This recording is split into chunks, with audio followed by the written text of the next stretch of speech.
Hello everyone, and welcome to Fictional Vortex. So we are back with an interesting series on what if Naruto become a great evil's hellholder god.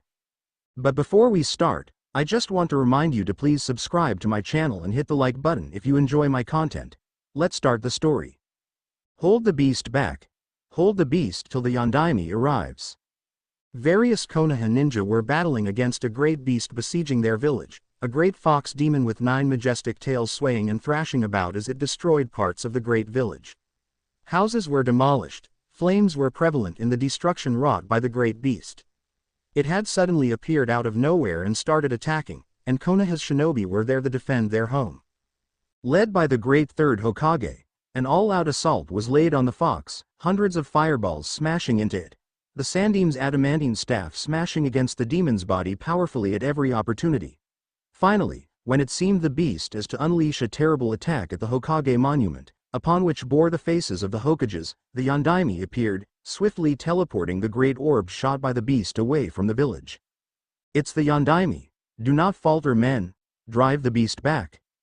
It appeared, however, that they hadn't a need to fight any longer, as the Yondaime used the same move he used on the beast's attack to spirit the great demon away from the village, a few miles away from Konoha.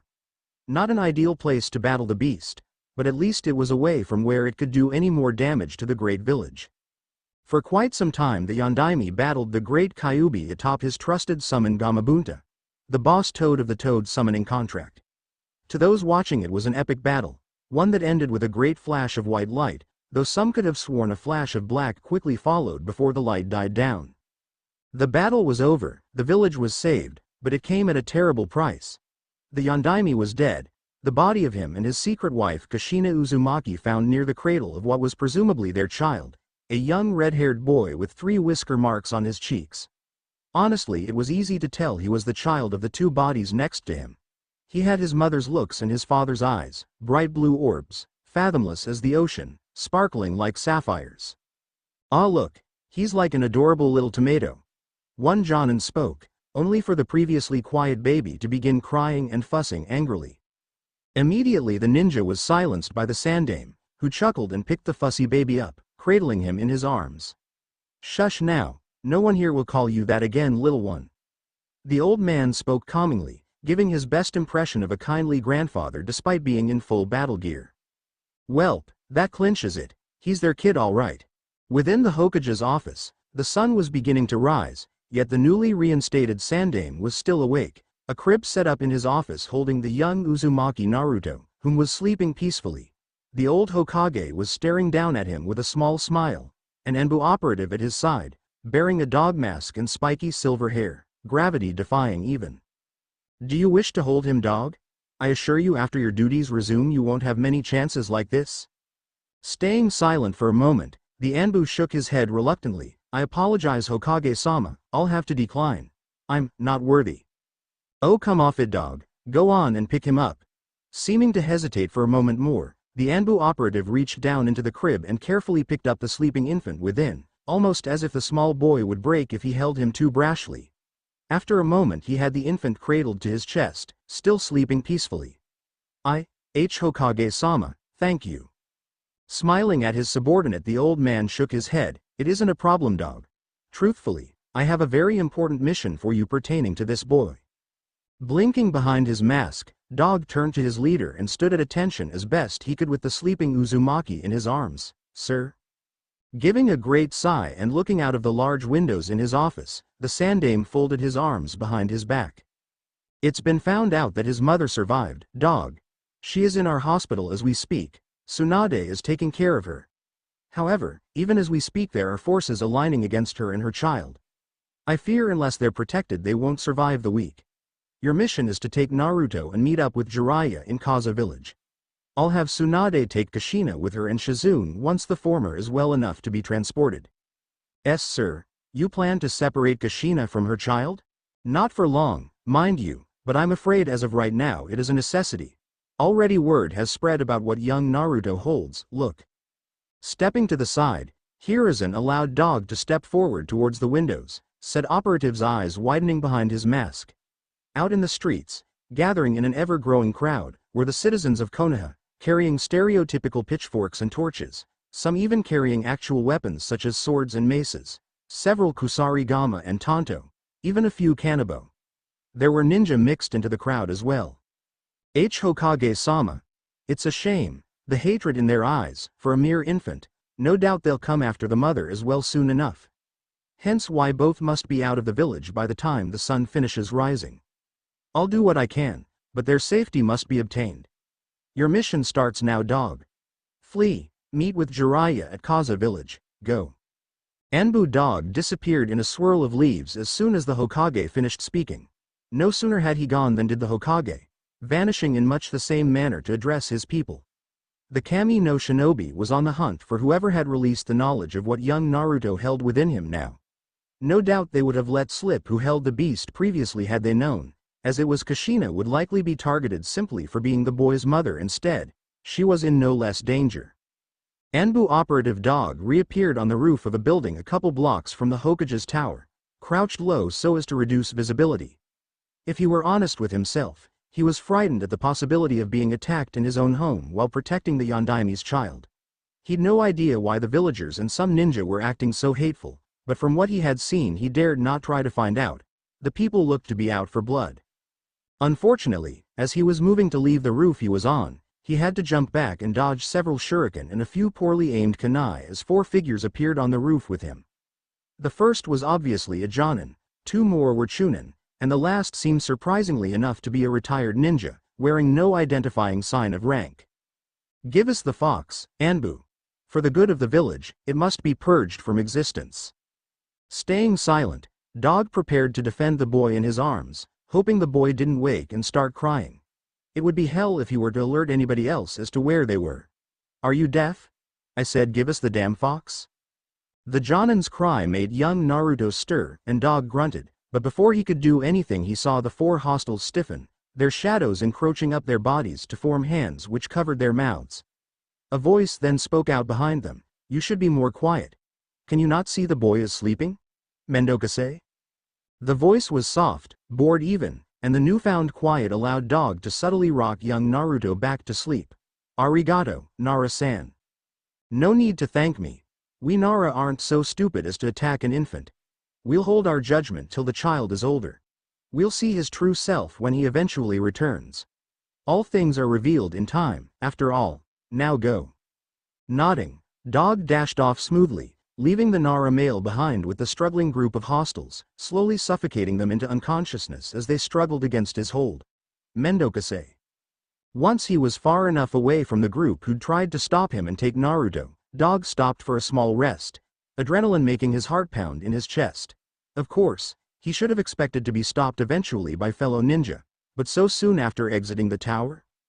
He silently cursed and shunshined to an adjacent rooftop as yet more metal pointy things rained down on his previous location.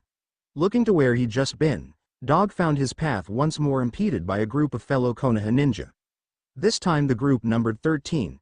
Quite the unlucky number. Drop the fox and we'll let you leave, dog. That abomination must be wiped out to preserve the village. Great, another jonin. This time the group with him was obviously all chunin too. Unexpectedly, he was saved here too, 3 of the group stiffening, before quickly turning on their comrades. 4 were knocked out before the rest were drawn into the battle. When one took the time to motion for him to go, he simply nodded and dashed away again, thankful that the Yamanaka had his back. He'd have to thank them some time.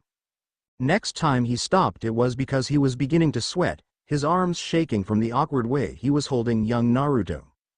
Before he could jump away from something he felt coming, a giant hand grabbed him and baby Naruto, quickly shrinking as he was pulled into an alleyway where 2 portly men and a curvy woman waited. Instantly on guard he was surprised when a small baby bag was thrust towards him by the woman. We of the Akamichi will gladly lay down our lives to end this madness. You'll have no trouble from us, friend. The man who spoke did so quietly, and Kakashi nodded as he accepted the bag, the Akamichi woman moving to help correct the way he was holding Naruto, shifting the boy into a more comfortable position. You'll have to learn fast how to carry this child. This way your arms won't grow tired as quickly, and the baby will feel safer in your arms. Just don't go jostling him about too much, okay? Nodding in thanks, dog accepted the baby bag and shunshined away once more, leaving behind to 3 Akamichi to vanish, off to help try and calm the raging masses. Appearing several blocks away once more, Dog panted as he looked about, searching for any more unexpected attackers. What he got were a series of growls, as several ninkin appeared surrounding him, ready to leap at him at a moment's notice. A single man appeared among them, feral looking with 2 elongated blood-red triangles on his cheeks and brown spiky hair. This was Kazu Inuzuka, and he looked like he was out for blood. "I don't care if you drop the boy or not, Dog. My dogs will just tear into you as well." Pointing at the Anbu operative, the dogs growled and lunged. Dog tensed, ready to drop the baby bag and defend himself, but he didn't have to. Once again, he was rescued in the nick of time. "Gatsuga!" A duo of voices called out, and 2 spinning cyclones of death collided with the dogs, going in a circle till all the ninkin had been struck. Pained yelps coming from them as the cyclones came full circle and landed in front of Dog, revealing a tall feral woman with 2 red triangles on her cheeks, and a lone wolf dog with a snarl on its face. "Leave my husband to me, Dog. Me and Kuromaru will teach these mutts what it means to abandon common sense. I apologize for your loss, don't give me that crap, just make sure the pup there survives. I could always use a younger, more obedient mate, ahahaha. Go. Like I'll let you. Suga." Kazu spun into his own little cyclone of death, charging at Dog as he tried to go around the Inuzuka matriarch. "You sawed, did you think I came here alone?" A much larger cyclone impacted Kazu's with great force, waking Naruto and causing him to cry. Dog tried to shush him back to sleep, but his shushes died in his throat as he saw the fearsome 3-headed dog that had come from the larger cyclone. Generation 29. Haimaru Sankyodai. Cerberus formation. "Go, Dog, get that pup to safety." Nodding, the Anbu barely had time to catch the pill tossed at him before he once more utilized the shunshin to disappear from the battlefield. Once he appeared again several blocks away, he popped the pill in his mouth, feeling his energy being restored to him. He was almost to the gates. Making a dash for it, ignoring the crying Naruto for the moment, Dog dashed towards the gates with renewed speed. However, just as he was about to reach the main square for the gate he was heading towards, he had to once more dodge out of the way, eyes widening behind his mask as he beheld the largest force trying to stop him yet. They numbered in the dozens, and there were even several civilians in this group. Before any demands could even be made, however, a female voice rang out from the rooftops. "Halt! You're all under arrest for attempted murder." Another voice rang out as well. "The Hyuga lend their aid to the military police, nay." And another, "It is only logical that the Aburame join in." Why? Because to attempt to do grievous harm to an infant just pisses us off. Looking behind him, eyes wide behind his mask as he beheld the gathered force behind him, there were 4 Uchiha women dressed in police attire, 3 Hyuga in traditional clan robes, and 3 Aburame standing there stoically. The lead policewoman waved her arm, and the gathered ninja dispersed into the crowd, doing battle with them. None of the crowd were above Chunin, so they had nary a problem subduing them. "Get out of here, Dog, we'll deal with these scumbags. Go." Entering Kaza village several hours later, Naruto once more asleep in his arms, Anbu Dog took a small break in an alleyway, leaning against the wall as adrenaline surged through his veins, his breathing ragged, sweat coating his body and making his uniform and armor stick to his skin uncomfortably. As he rested, he was paid a little visit, a couple of women from the red light district it seemed, one looking for all intents and purposes like a model Yamato Nadeshiko, small and petite, with long black hair and chocolate brown eyes. The other was almost as tall as Dog himself, with exotic mocha tan skin and dark blue hair with honey brown eyes. Neither was particularly endowed, but they were no less curvy than one would expect of a woman working in the red light district. "Ah, Anbu-san, we've been looking for you. Our client Jiraiya Dono has sent us to collect you, however he gave us orders to take you to him without the mask and armor. It wouldn't do for you to be recognized after all. Please make yourself decent and we'll guide you to Jiraiya Dono." Listening to the Yamato Nadeshiko-like woman speak, Dog nodded and made a quick cage bunshin of himself, handing baby Naruto and the baby bag to his clone before undoing the straps of his armor, sealing them away piece by piece as the 2 women fretted over the baby held by his clone. With the women distracted, he was free to make himself a little more presentable, using a water manipulation technique to wash away some of the sweat and grime, before removing his mask and sealing that away as well. Taking Naruto back from his clone, he dispelled it and gave a nod to the two women. "Lead the way, ladies. I need to get my charge here to Jiraiya-sama quickly." The women nodded and stood close to the man, now wearing a simple Jonin's uniform, bereft of the Anbu armor or mask which made up the uniform for Anbu when attached. They looked about past the exit to the alleyway, before leading the unmasked dog out and into the street heading towards the red light district, and no doubt towards Jiraiya of the Sannin. Of course, he was a little iffy on taking a baby in there, but he toughed it out, ignoring the strange looks he got as they walked, the women talking to the bouncer once they got to their destination. It was a large gentleman's club, though that was putting it nicely, called the Leaf Lounge. Simple. The bouncer took a little convincing, but eventually let them in, though he did smoothly slip a pair of cutesy earmuffs over baby Naruto's ears, and a soft slip of silk over his sleeping eyes before letting dog carry him in. Well, nice to know the bouncer was taking such precautions, especially with the sounds dog heard upon entering the place, his face burning with a small blush at the various sounds and smells that assaulted him upon taking even 4 steps into the building. Carrying on, dog was led into a large open room, within which one Jiraiya of the Sannin sat surrounded by admittedly beautiful women, laughing and having a general good time. However, the man grew serious upon spotting dog without his mask, and gave a nod. "Hand him over, Hitaki, let me see my godson." While this information shocked him, the newly identified dog knelt before Jiraiya and handed over the sleeping baby, the earmuffs and silk strip still over his ears and eyes. Eyes softening at the sight of the infant, Jiraiya brought the boy close to his chest and brushed a hand through his sparse red hair. Taking the strip of silk from over his eyes, he saw that the boy was awake, staring up at him curiously with big blue eyes.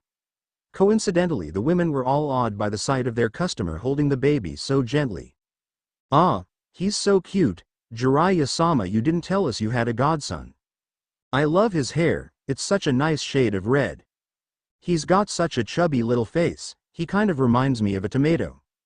That did it. The boy heard that word in association with himself and started angrily fussing, wiggling in Jiraiya's arms. "Ahaha. He's his mother's kid all right. Little tip, ladies, don't call this boy a tomato anymore. If he was older he'd probably try to do more than fuss about angrily about it." The women giggled, but the one who'd said it had the decency to at least look sheepish, wiggling a finger against the infant's tummy, only for him to try and grab the digit and stick it in his mouth. He had no teeth, but gosh darn it, he'd gummed the hell out of the lady who called him a tomato. It had been 6 years since the day young Naruto had been taken from Konoha under the Hokage's orders, for his safety. In that time he had been taken to a sacred place in the elemental nations, Mount Myoboku, home of the Toad Summons. Little Naruto had been raised alongside the tadpoles, taught to fight by both the older toads and Jiraiya on occasion. Of course, the man couldn't always be there, but when he was Naruto was given all the man's attention, and was taught how to read, write, and fight by the man with the long white hair. Due to this, even at the tender age of 6 young Naruto was already an accomplished little ninja, able to utilize his chakra and perform the amazing feats of transformation and substitution, as well as enhancing his muscles to jump, run and hit higher, faster and harder respectively. Of course, the boy had also started studies for Fuinjutsu, a personal favorite of the white-haired man, and something he took to like a fish to water. However, there was an ever-present problem with the boy, and that was he had way too much chakra to properly control. Especially at his age, his reserves were far greater than what would be expected, making him incapable of performing the standard Bunshin Jutsu. However, Jiraiya had a plan for that once the boy got a bit older. He may have had more chakra than most Jonin, but that didn't mean Jiraiya would go teaching the boy something like that all willy-nilly. Of course, today Naruto was in for 2 big surprises. Jiraiya had told him he was bringing someone to meet him who'd be living with him from now on, and the elder Toad's ma and pa told him they were going to start training him in something special.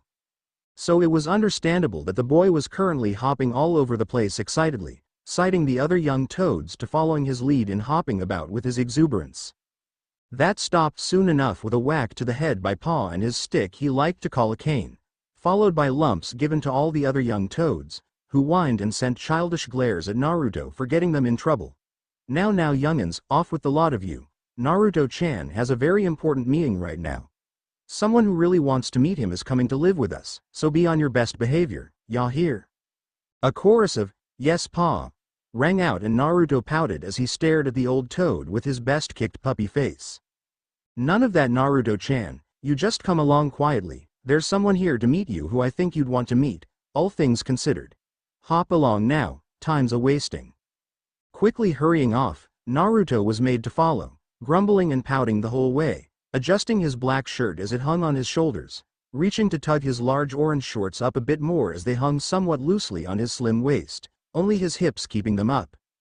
Wondering what all the hubbub was about, and also why he'd been stopped in his fun with the other young toads, Naruto followed Pa and was soon led to the old toad's little home. Entering the door, he stopped in the entrance as he spotted the white-haired man, though he wasn't the only other human in the room. There was a strange person with long red hair, violet eyes, a dress of all things, and two strange lumps on their chest. This must be one of the women Jiraiya always told him about. It was his first time seeing one of the human variety. Hey, who's this Jiraiya-san? Naruto, good you're here. This is a very big day for you, Squirt.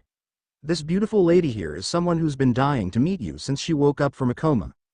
Naruto, I'd like you to meet your mother, Uzumaki Kushina. Naruto stilled completely, eyes widening as the words left Jiraiya's mouth. He'd heard the term mother before, it was what all the other young toads had, but he mysteriously lacked. Keika-chan. Why, you mean I actually have one? Instead of crying uselessly, Naruto exuberantly launched himself into the woman's chest, nuzzling all up to her and wrapping his arms around her tightly. Her arms went around him just as tightly, tears welling in her eyes as she looked at her baby for the first time since he was born. Though, he wasn't exactly her baby anymore, he'd grown so much. My Naruto-chan, Naruto.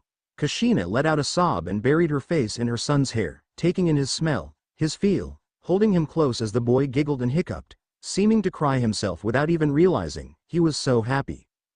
Jiraiya, Ma and Pa watched the reunion happily, their hearts warming at the scene before them. Remembering that meeting his mother wasn't the boy's only surprise for the day, Pa cleared his throat, catching the mother and son's attention. Kushina-chan, Naruto-chan, we have one more surprise to reveal today. Naruto-chan will be getting some very special training starting today, and it's very important that he be ready should he accept. Oh yeah, this wasn't the only surprise you had for me today, huh? What is it? What is it? Isn't gold, silk, come. Naruto spoke excitedly, almost bouncing in his mother's lap. Calm down, Naruto-chan, it's nothing like that, sorry. No, as I said, it's very special training. Naruto-chan, how would you like to become a sage? Naruto and Kushina's eyes widened at that, the former both shocked and excited at the proposition, the latter both shocked and angry at the proposition. Absolutely not, it's much too soon for something dangerous like that. Yes. The dual cries rang out at basically the same time, one denial and one obvious acceptance. Immediately the two glared at each other, electricity seeming to spark between their eyes. This caused the trio watching to sweat drop, especially as the mother and son eventually clashed foreheads, still glaring. I said no, you're much too young, and I say yes, I'm super ready for some harder training. No. Yes. I said no, and I said yes, you'll wait till you're much older, Dadabane. I'll start training now, Dadbeo. URK. Kushina fell to the floor, dark clouds over her head with a trio of dark lines under her left eye. He inherited it. Naruto took this as his win, fist pumping and giving Jiraiya, Ma and Pa the peace sign, a large grin on his face. Once more, the trio were sweat dropping, the beads of sweat larger this time.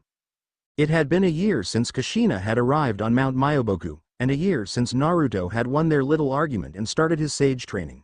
Of course, as Kushina had expected, it wasn't easy for the boy.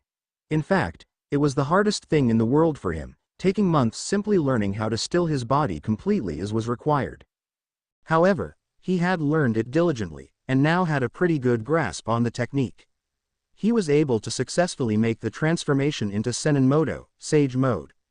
Though, it was imperfect, giving him warts and webbed fingers and toes, and he could only hold it for 3 minutes.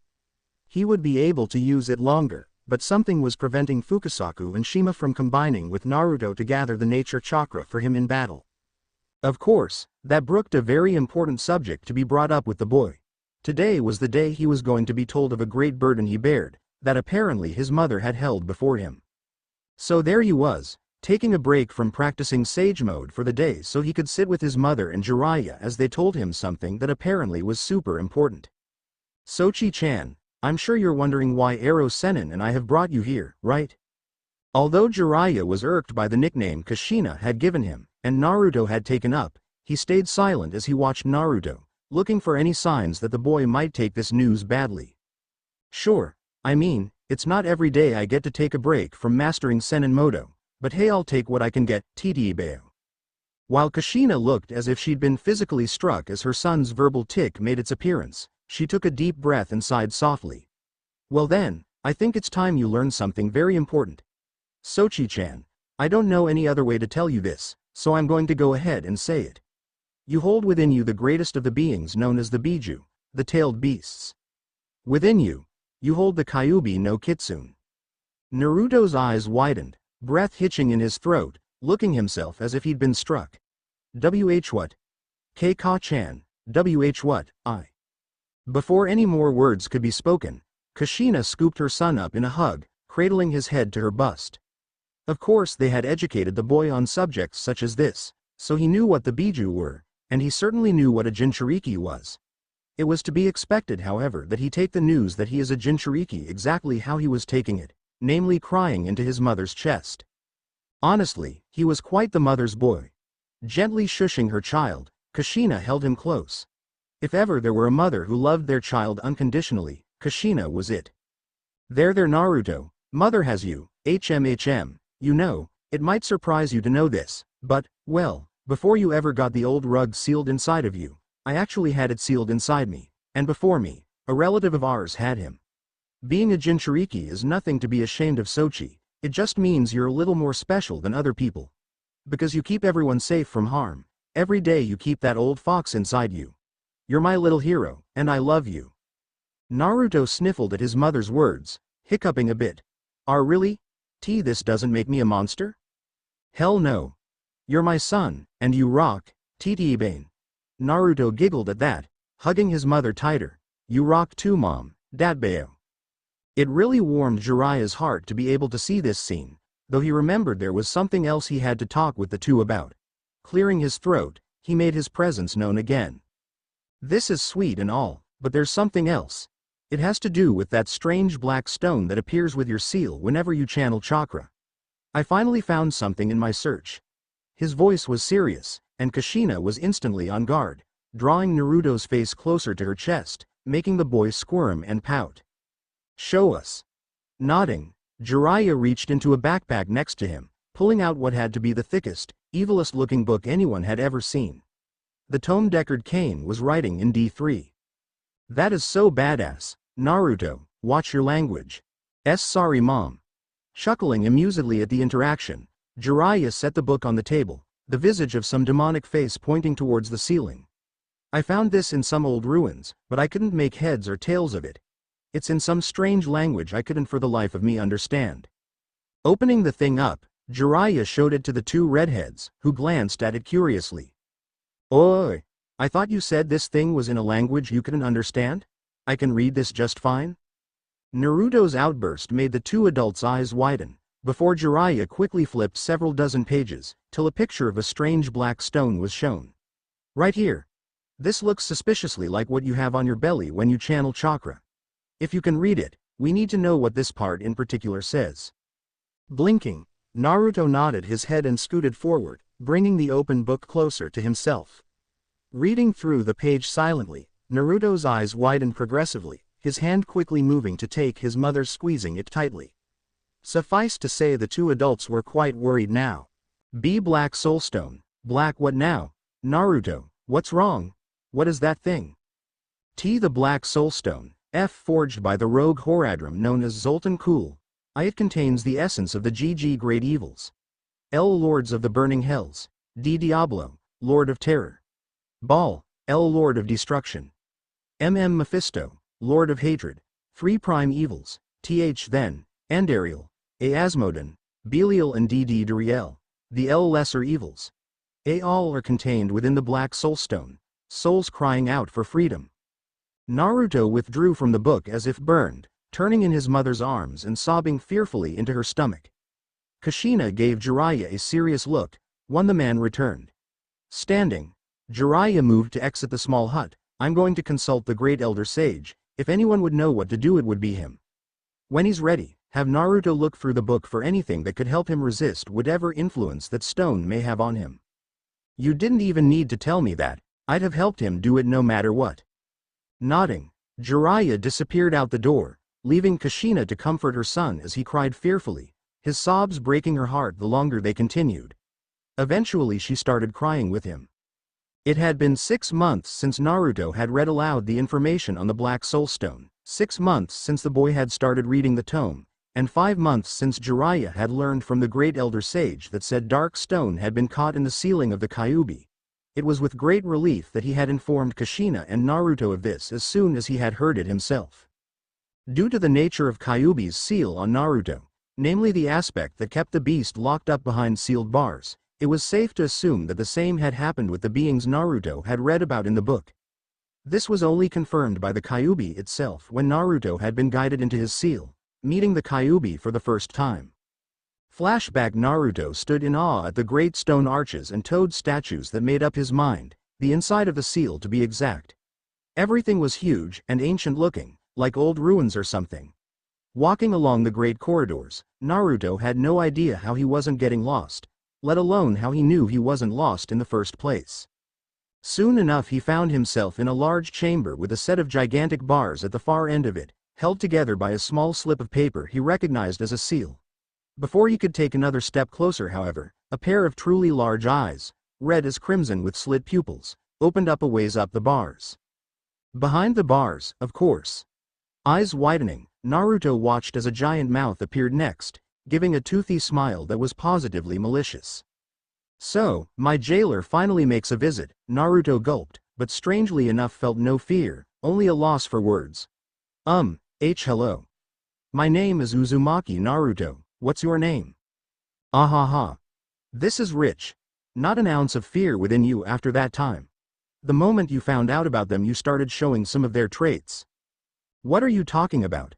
Who's them? Did you already forget? I'm talking about the great evils. I learned about them the moment you did, honestly. Hehe, and to think I like to call myself a demon. No, now them, of course, they're true evil. Of course, I'm still stronger than them, but meh.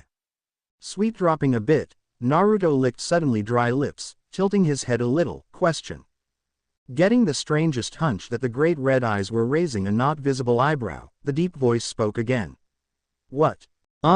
Ka-chan always told me you were a big grumpy pants, how come you seem so amicable? TCH, I'm not being nice because I want to. I'm being nice cause I have to. That Mephisto character seems to have absorbed all my hate into his cell. Probably thinking to use it to grow stronger.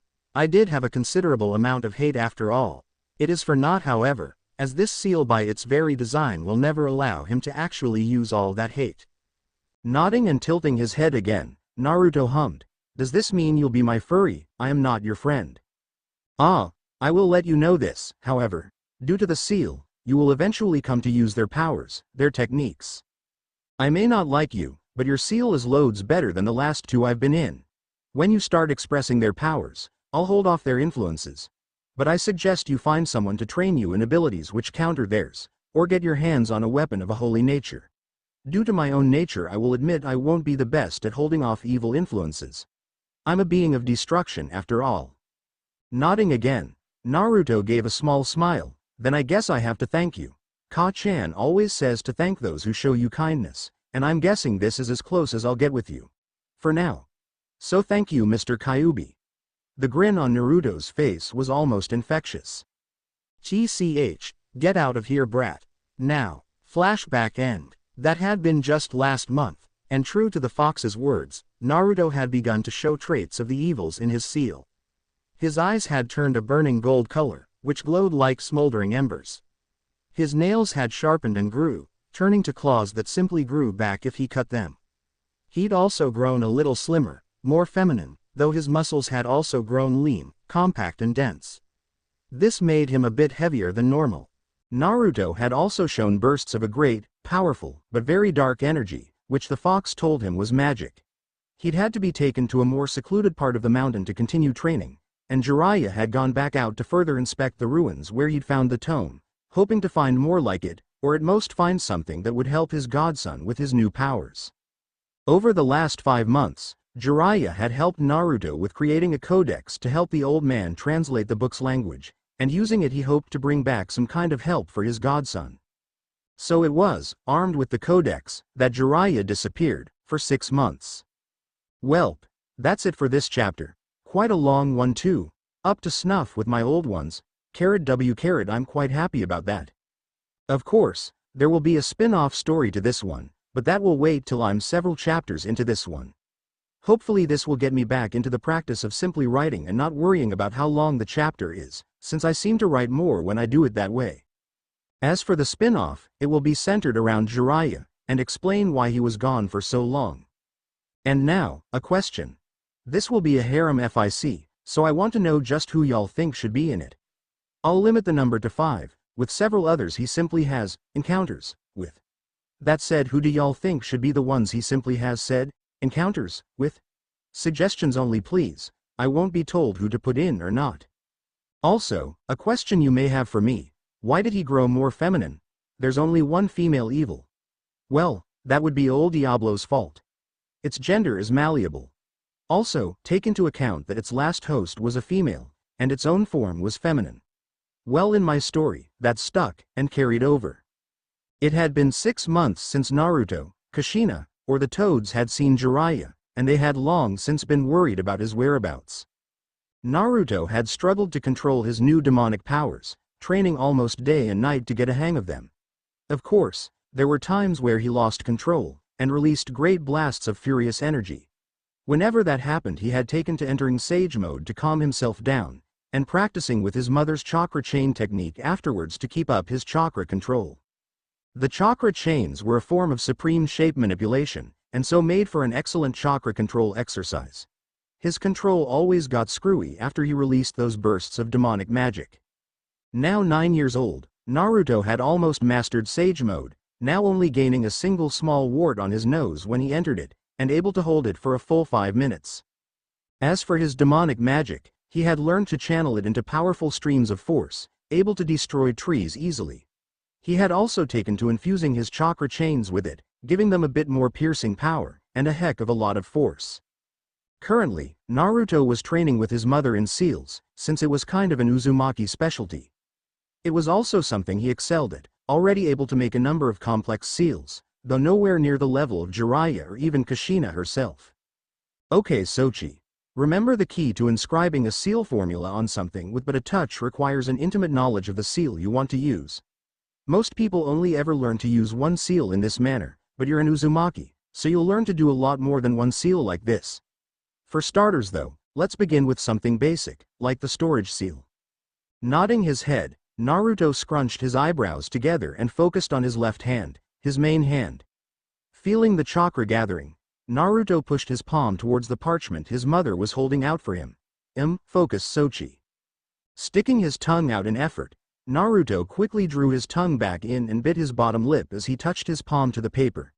With a small hiss, he drew his hand away to reveal a quarter-done seal, huffing at the sight of it. Ah. Don't worry Sochi, you'll get it eventually. Unfortunately, that'll have to wait for the future. Me and Naruto got a load of work to do, after all. 2 sets of eyes widened at the new voice that had spoken up, mother and son quickly spinning to look at the owner of the voice. There, in all his pervy glory, stood Jiraiya, a bulging backpack slung over his shoulders, bearing several new scars and several pieces of strange armor and jewelry. Ero Sennin. Dual cries rang out and the old sage found himself tackled to the floor before he had a chance to lament the nickname the two refused to not call him. Hehe, I missed you too as well. Come here brats. Jiraiya hugged the mother and son, giving them a goodly squeeze, laughing as the two held onto him quite firmly. It was obvious that they had missed him, and he had missed them as well, but he had stayed away so long so that he could get the help his godson needed with that cursed stone mixed in with his seal. It's good to see you two again, boy. Have I got the story to tell you? You'll never believe where I ended up. K. Knowing you it was somewhere with easy women. Kushina replied, though it wasn't nearly as scathing as it was meant to be. She was just too happy to see the old perv again. Ahaha. Ya got that right. But it was also somewhere that let me get everything little Naruto will need to know. Getting up off the old ninja, Kushina and Naruto helped him up, having to pull extra hard with all the stuff weighing down the man's backpack. Once the man was standing though, he dusted himself off and slung the bag from his shoulders, letting it land on the ground with a thud. The thing was practically bulging with scrolls and other knickknacks. Almost immediately Naruto had the bag open, digging through it, though Kushina gently scolded him and drew him back by the collar of his shirt. Naruto, it's not polite to just go digging through other people's things. Bah. Don't worry about it, Kushina. Most of the stuff in that bag is for him anyway. I spent quite a lot of time traveling to collect that stuff, ya know. Went through my fair share of troubles to get it too. Just what the powers that be ordered. Holy relics, weapons, and magical artifacts. With some stuff that was just way too cool to pass up added in. Naruto whooped with joy and once more pounced practically head first into the bag, pulling out scrolls and previously neatly packed items. More than once he also pulled out a weapon that shouldn't have fit inside the bag. Finally getting to the bottom, the boy simply grabbed the pack by the bottom and appended it onto the ground, giving it a few shakes to make sure he got everything. Heh. Interesting backpack, ain't it? Got it from a group of travelers I met in my journey. It holds quite a bit of stuff that it shouldn't rightfully hold. Plus, it's got easily accessible compartments, and a bit of magic to keep it all together. I also brought back huge amounts of gold, if you'd believe it. Over where I was at, the stuff was so common it was the only form of currency. Kushina perked up at that, crossing her arms under her bust. Oh Jiraiya, you know you want to share some of that gold with a pretty woman, right? She winked and gave her bust a little lift with her crossed arms, teasing the old perv. Huh, you'll have to do better than that, Kushina. While I was on my travels I met quite a few women who were very taken with me. Very much so, if you catch my drift. The old perv spoke, waggling his eyebrows at the woman, who was pouting at not getting what she wanted. Reaching into his pocket, Jiraiya pulled out a small pouch and tossed it to Kushina. There ya go, squirt. You don't gotta show yourself off to me to get something from me. Especially not something I've got a surplus of. Grinning happily, Kushina walked off, the pouch open as she dug into it, digging out several gold coins and messing around with them as she walked. Naruto's SEAL training was on hold for now, it seemed, so she could go do what she wanted with her newfound fortune. Naruto meanwhile had already busted open a few of the scrolls, accidentally burying himself under loads of armor and pointy things. This of course made Jiraiya laugh and reach into the pile to pull his unfortunate godson out. Whoa there, brat, don't go hurting yourself now. How am I supposed to train you in all this cool stuff if you go and get buried in it? Perking up, the young Uzumaki boy wiggled in his godfather's grip, till he was put down and wrapped his arms about the man's waist. Ero Sennin, thank you. Thank you, thank you, thank you. To be honest, the young redhead was beginning to worry he would never be able to control his demonic powers properly. With his godfather returned, and apparently with the help he needed, he had a feeling everything would be okay now. It was only a matter of time and training after all. 2 years later, Naruto stood before Jiraiya, Kushina, Ma and Pa. It had been 2 years since Jiraiya had returned, and Naruto was now 11 years old, and quite a skilled little warrior. Jiraiya had been true to his word, using the stuff he'd brought from wherever he'd disappeared to, and properly trained Naruto in several different styles of combat, most of which he experienced firsthand on his travels. First, Naruto had perfected Sage Mode, able to stay in it for a full 10 minutes, and only gain the dark orange eye shadow effect and toad eyes. Second, he had been trained in mortal magic, strange monk techniques, the techniques of a clan called barbarians, the arts of a demon slayer. Yes, his time was all taken up over the last few years just teaching him the basics of these things. Ideally, Jiraiya would have had him learn from those who actually used and knew the skills, but sadly that probably wouldn't be the best idea. He had gathered all these secrets in, well, secret. Kami help him if they ever found out what he'd stolen from them. Okay Naruto, you've come very far for someone your age. But, I feel you could go farther, so today I'm going to teach you a jutsu that will let you speed up your training considerably.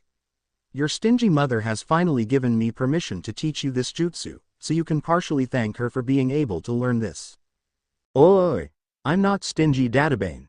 Shush now, squirt, grown-ups are talking. Wham! Ow! Damn it, Kushina!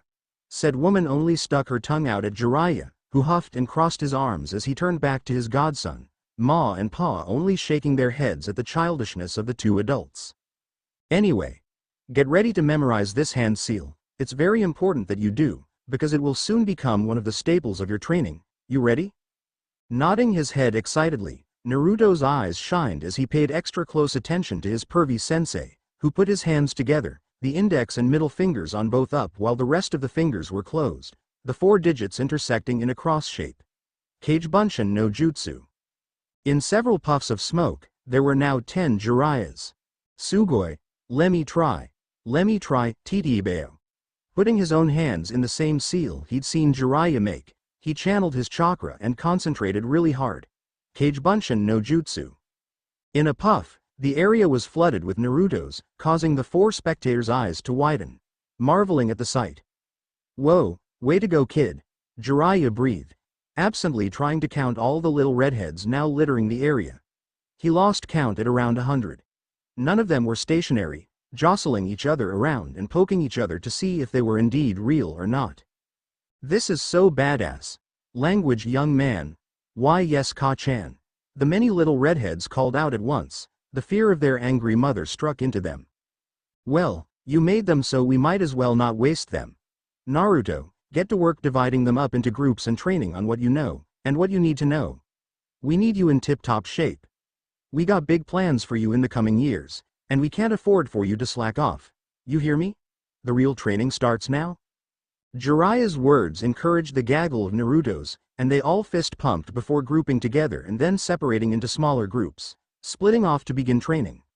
One group went off to train in mortal magic, another in his demonic magic, another group went to train in monk skills, while yet more groups split off to train in demon hunter skills and barbarian skills. It was going to be a busy day for our young redhead, and quite a busy next few years as well. In Konoha, around the same time Naruto was learning the Kagebunshin, one Sarutobi Hiruzen was having quite the day. First he had his favorite pipe had gone missing, then, mysteriously enough, his young grandson Konohamaru had been acting like the cat that got the canary. Then his son had returned from the capital to resume duties as a ninja, and while that wasn't bad by any count, the young man seemed to be plotting with his grandson for something. Perhaps the whereabouts of his missing pipe? Sigh. Today is looking to be quite a day, isn't it, Raising an eyebrow, Hiruzen spotted a puff of smoke appearing on his desk, followed by a small dark green toad wearing a small shell necklace. Hello. You Sarutobi Hiruzen-san. Taking a puff out of his backup pipe, Hiruzen nodded, and the small toad opened its mouth, releasing a small scroll curled up in its tongue. Handing it over, Hiruzen shook a bit of sticky saliva from the item, before pointing to a corner of his office. There's a spider over there that won't seem to die no matter what I do. Why don't you go ahead and take it? The toad seemed quite pleased with the offer, hopping over and shooting its tongue out at the little creature, gobbling it up with a crunch before saluting the old man and disappearing in much the same manner as it arrived. Humming and opening the scroll once the toad was gone, Hiruzen gave a small smile as he read the scroll, finding it to be an update of young Naruto's progress, and a timeline for their return to the village. That was good. People had long since forgotten what the child looked like, and none knew what he looked like now. There was still hatred for the Kyuubi, but as far as he could tell there should be no ideas had as to its container's identity. Quickly writing a reply to the letter, Hiruzen told just that, and that the boy should be safe upon his return. After all, none knew that his mother had contained the beast, and she had just safe. From inside forces anyway. Or at least those that weren't jealous of her for getting the Yondaime. In any case, once his letter was done he summoned up one of his own summons, a small monkey wearing a small vest with a little spear on its back. Excuse me, could you take this to Jiraiya up on Mount Myoboku? You remember the place, don't you?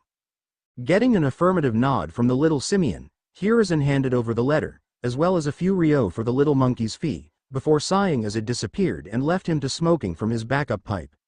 Not nearly as well crafted as his favorite, but it was for emergencies, like when his favorite pipe was spirited away, as it currently was. Meanwhile, out in the Sarutobi clan compound, a small boy of about 5, and a young scruffy-faced man in his late 20s were grinning to each other most evilly.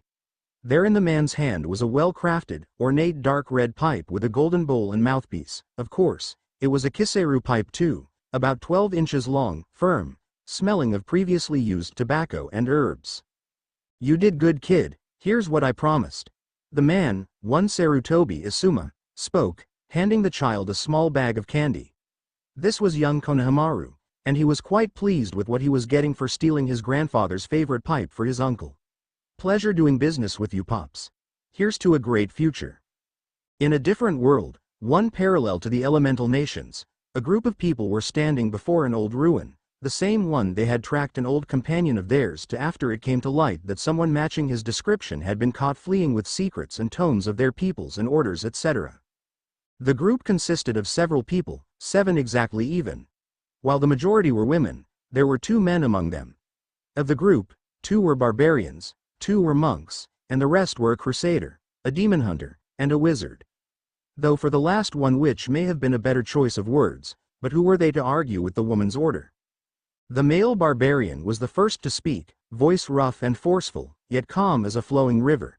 "So we are certain he has been this way? These are naught but ruins. Might there be a chance we missed him?" Next to speak was the male monk, voice calm, yet with a tinge of anger at the companion they were tracking. "There is no chance we missed him. That strange energy he uses left a trail that lead to here.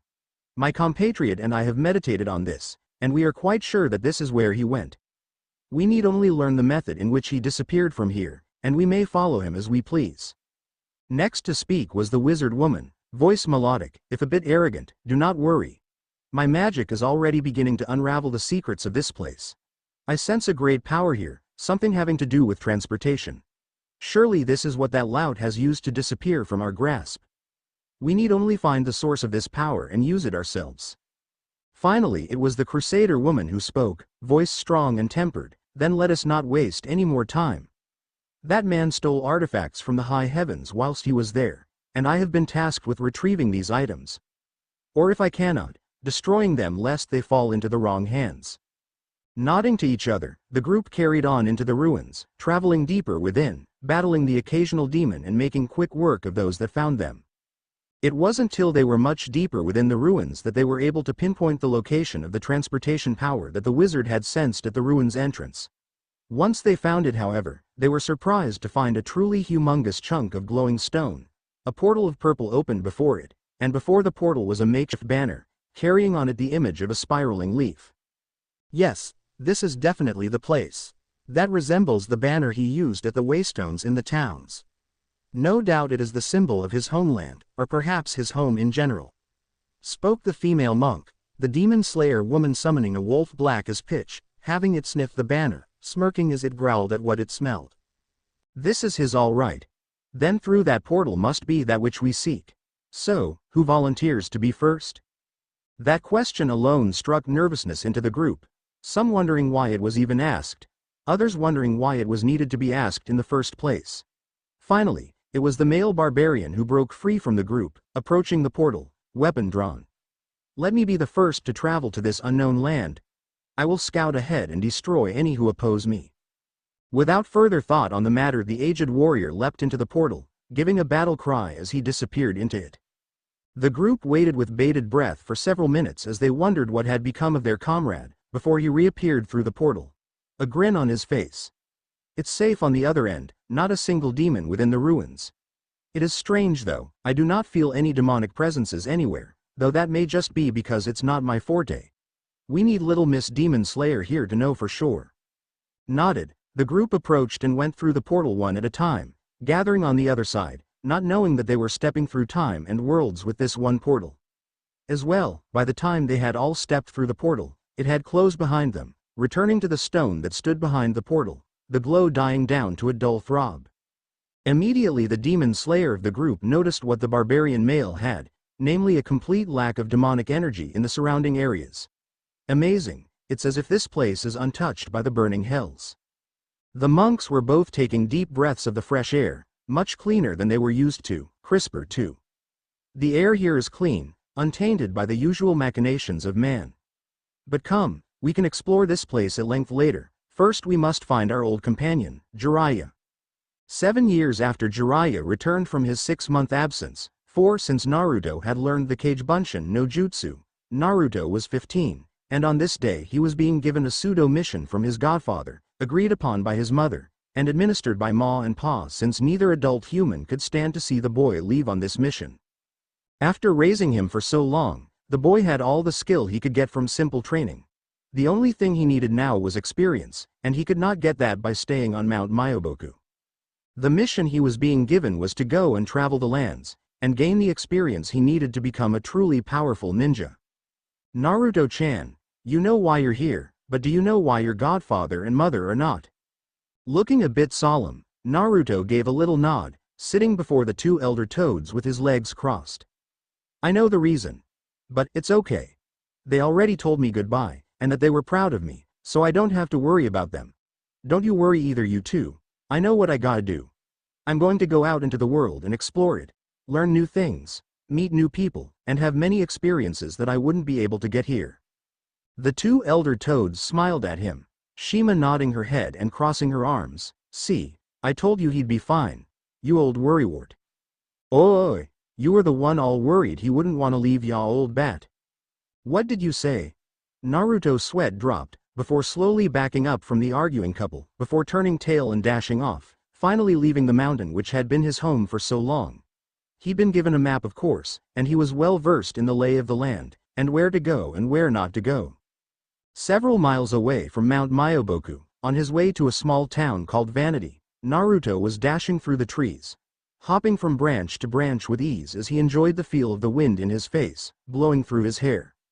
He was heading to Vanity as his first stop because it was a place of extravagance, and he definitely wanted some of that. So taking some of the gold his godfather had given him, he planned to exchange the coins for Ryo, and buy himself some comforts, maybe try gambling like he'd heard his godmother liked so much. He always won when he played poker with Jiraiya, and based on stories the old man was way better at games of chance than his godmother. Arriving in the town, Naruto looked around at his surroundings, grinning as he saw all the expensive-looking buildings, and the people all wearing some form of finery or another. Even the people who weren't dressed fancily all had some kind of fancy item on, like bulky rings, gold necklaces, etc. Looking down at his own attire, consisting of a dark red, lightweight armor reminiscent of the stuff the Uchiha used to wear in the times of the warring clans, with black armored pants, and lightweight yet armored boots with closed toes. On his shoulders were lightly glowing spalders, which had been dyed black. He also had black sleeves from the haori he had on under his armor, and there were armored wraps around his wrists with clawed gauntlets slid over his hands. On the fingers of the gauntlets were several rings. Lastly, he had a red cloth belt around his waist, and a large amulet hanging from his neck. All his armor had been dyed either red or black, so as to match, and he certainly didn't look as if he might be a noble as most of the people in this town did. Still, this was armor and accessories given to him by his godfather, and he was loath to take it off, but he could make a small exception. Pulling his gauntlets from his hands, he removed the rings on them and slid the accessories onto his fingers, unwrapping his armored wristbands and stuffing the removed items into his bag. Finally, he took off his spalders and stuffed them into his bag as well, shouldering the pack properly again and looking into the town before making his way in again. As Naruto looked around, he noticed he was getting quite a few stares due to his armor. Not that he cared, he wouldn't exactly take it all off to wear something else. First off, it had been gifts from his godfather, and secondly, it gave him all sorts of boosts in power and agility. So even though it was quite heavy looking, it didn't exactly weigh him down a whole lot. It was also pretty comfortable, so that was another reason he wouldn't be taking it off just because he was getting stared at. Making his way to the nearest currency exchanger's shop, Naruto made quite the sum of Ryo off some of the gold coins he exchanged. Though, he kept a bit more so he would have some for favors, shall we say. Hey, he was a young man, and his godfather spoke of those brothel places often enough. He was quite curious. Of course, it helped that he had an opulent and greedy demon in a stone in his gut. Walking out of the shop with his new money, placing the pouch with his leftover gold coins into the sleeve of his haori for safekeeping, Naruto hummed a little and made his way to the nearest gambling hall. The name of the building? Avarice Point. Ha, such a sinful place. Hopefully Ka-chan never finds out I've been here.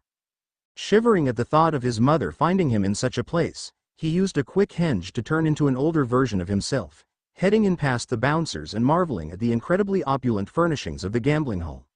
Slot machines, gambling tables of varying types, and more pretty women than Jiraiya could shake a stick at. Of course, like any good gambling hall, casinos if he remembered right, there were scary bodyguard guys to go along with the pretty ladies. Of course, scary to others was usually not scary at all to him. Having a demon that personified terror in a stone in his gut helped with that. Totally immune to fear. Not that that was always a good thing, mind. Shaking his head, Naruto grinned and went to find the nearest slot machine, which coincidentally happened to be next to a blonde woman with perhaps the biggest knockers he'd ever seen. Not that he'd seen many, but still. Slotting a Ryo coin into the machine, Naruto pulled the arm down and watched as the 3 slots began rolling, the woman beside him looking over at his machine too in curiosity. Usually everyone knew who she was, and stayed away from her for fear of catching her notorious bad luck. That or they witnessed said bad luck and made doubly sure to stay away. Naruto grinned as the first slot stopped on a triple bar, the woman beside him simply raising an eyebrow at it. His grin widened as the second slot stopped on the same, the woman's eyes widening at it, sweat dripping down her face nervously. She had tried that same machine not 2 hours ago, 15 times. Time seemed to slow down for both as the last slot kept spinning, seeming to go on forever. However, finally. Ding ding ding ding ding ding ding. The woman's jaw dropped, and Naruto leapt up with a whoop of joy, reason being the last slot had also landed on triple bar. The young blonde had just hit the jackpot on his first try. Everyone around to see it cheered for the red-haired young man, though none approached due to the blonde woman at his side. They must have thought she was with him. As the sound-blaring machine dispensed the redhead's earnings, Naruto was brought several buckets to catch the various tokens in, courtesy of some of the bouncers, who patted him on the shoulders for his good fortune. While the machine continued to pour out tokens, the boy scooped up some and hired one of the bouncers to guard the machine for him while he went to the one on the blonde woman's other side. This made said woman a little nervous, though she was confident the boy couldn't, nay, wouldn't do it again. Popping a token into the new machine, Naruto pulled the arm down and let it go after but a moment, sending the 3 slots spinning speedily. Rubbing his hands together, Naruto grinned and watched the slots closely. Once more, faster this time, the 3 slots stopped, one at a time, all landing on 7 this time. The blonde woman's jaw dropped again, and the redhead was brought more buckets to catch his winnings. Seeing the beautiful blonde woman staring at him, jaw dropped, Naruto grinned and reached for her, gently pushing her mouth closed. Hey, you'll catch flies like that, beautiful. Cockily, Naruto popped a token into the woman's machine, and before she could stop him, took her hand in his and leaded to the arm. With a firm tug, the arm came down, only to pop back up as it was released, the woman withdrawing her hand as if it had been burned. Not too far off, the redhead did seem to be mighty warm. Maybe he had a fever? The moment the first slot landed on 7, the blonde woman snatched up the redhead's hand, gripping it firmly, eyes wide. The second slot landed on 7 as well, and she pulled the young man into a hug, squishing his face to her cleavage. The moment the last slot landed on the same, and the loud sounds started blaring, she made sure she wasn't seeing or hearing things, before instantly dragging the redhead up and pulling him into the deepest, sloppiest, and firstest kiss of the young man's life. The moment the kiss broke, Naruto gasped loudly for air and the woman dragged him off to another machine, even as more bouncers appeared to watch over the machines still blaring dings and spilling out coins. The casino had a reputation after all, and it wouldn't do to let someone's winnings be stolen. Of course, that wasn't to say they didn't suspect something. That young man had just won 3 jackpots in a row, all on the first try, and the last one being with someone as unlucky as Tsunade of the Sannin at the chair. Either that guy had the luck of the devil, or there was something very, very fishy about his winning. Sitting at the bar of the fancy casino Avarice Point, Naruto had the great fortune of having the beautiful blonde woman practically in his lap. He had been dragged all over the casino, winning several more jackpots for both himself and the blonde woman, the last few of which had been in his underwear after the casino security accused him of somehow cheating. He had then been dragged, still in his underwear, followed around by a bouncer holding his pack with all his stuff in it, to several gambling tables with such games as craps, blackjack, poker, and Kumo hold'em, showing profound luck, till eventually he was asked to take a break from his gambling, lest he be asked to donate some of his winnings back to the casino. So now there he was, drinking some grade alcohol along with his new lady friend, finally clothed once more, minus his red armor, his cinder coat. The blonde woman, who'd introduced herself as Tsunade, half in his lap, straddling his right leg tipsily as both of them imbibed copious amounts of hard liquor. The woman's name seemed awfully familiar for some reason, but Naruto couldn't for the life of him remember where exactly he'd heard it from. In any case, he threw caution to the wind as soon as he felt the woman's knee press up against his crotch, a sly smirk on her face. Sometime into their drinking his henge had fallen, but he didn't look terribly different, simply a few inches shorter and with shorter hair. Also several degrees more girly, but hey, he couldn't keep the henge up forever.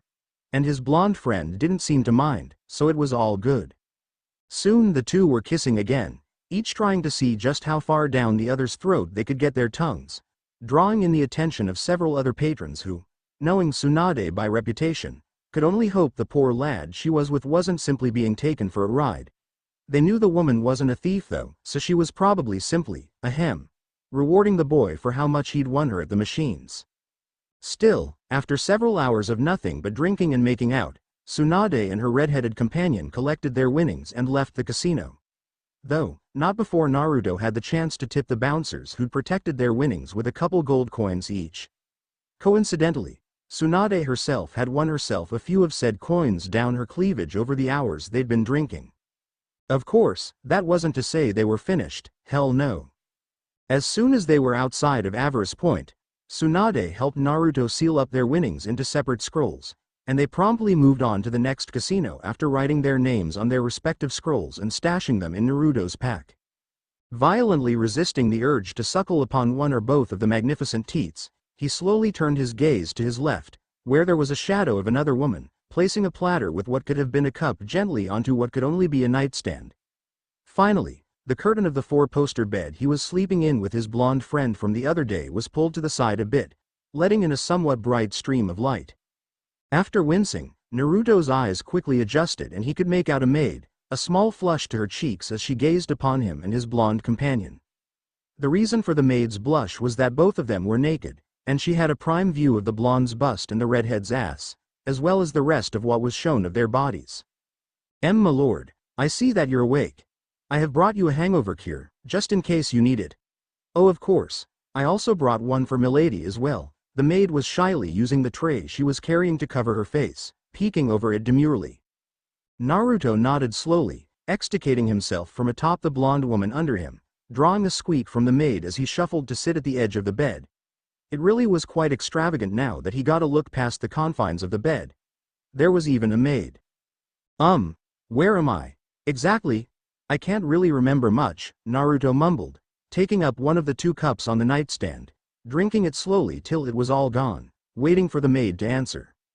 My lord, you are at the Greedy King's Inn, known for its opulent accommodations, and catering to only the richest of persons. See, coincidentally you are in our most expensive suite, my lord.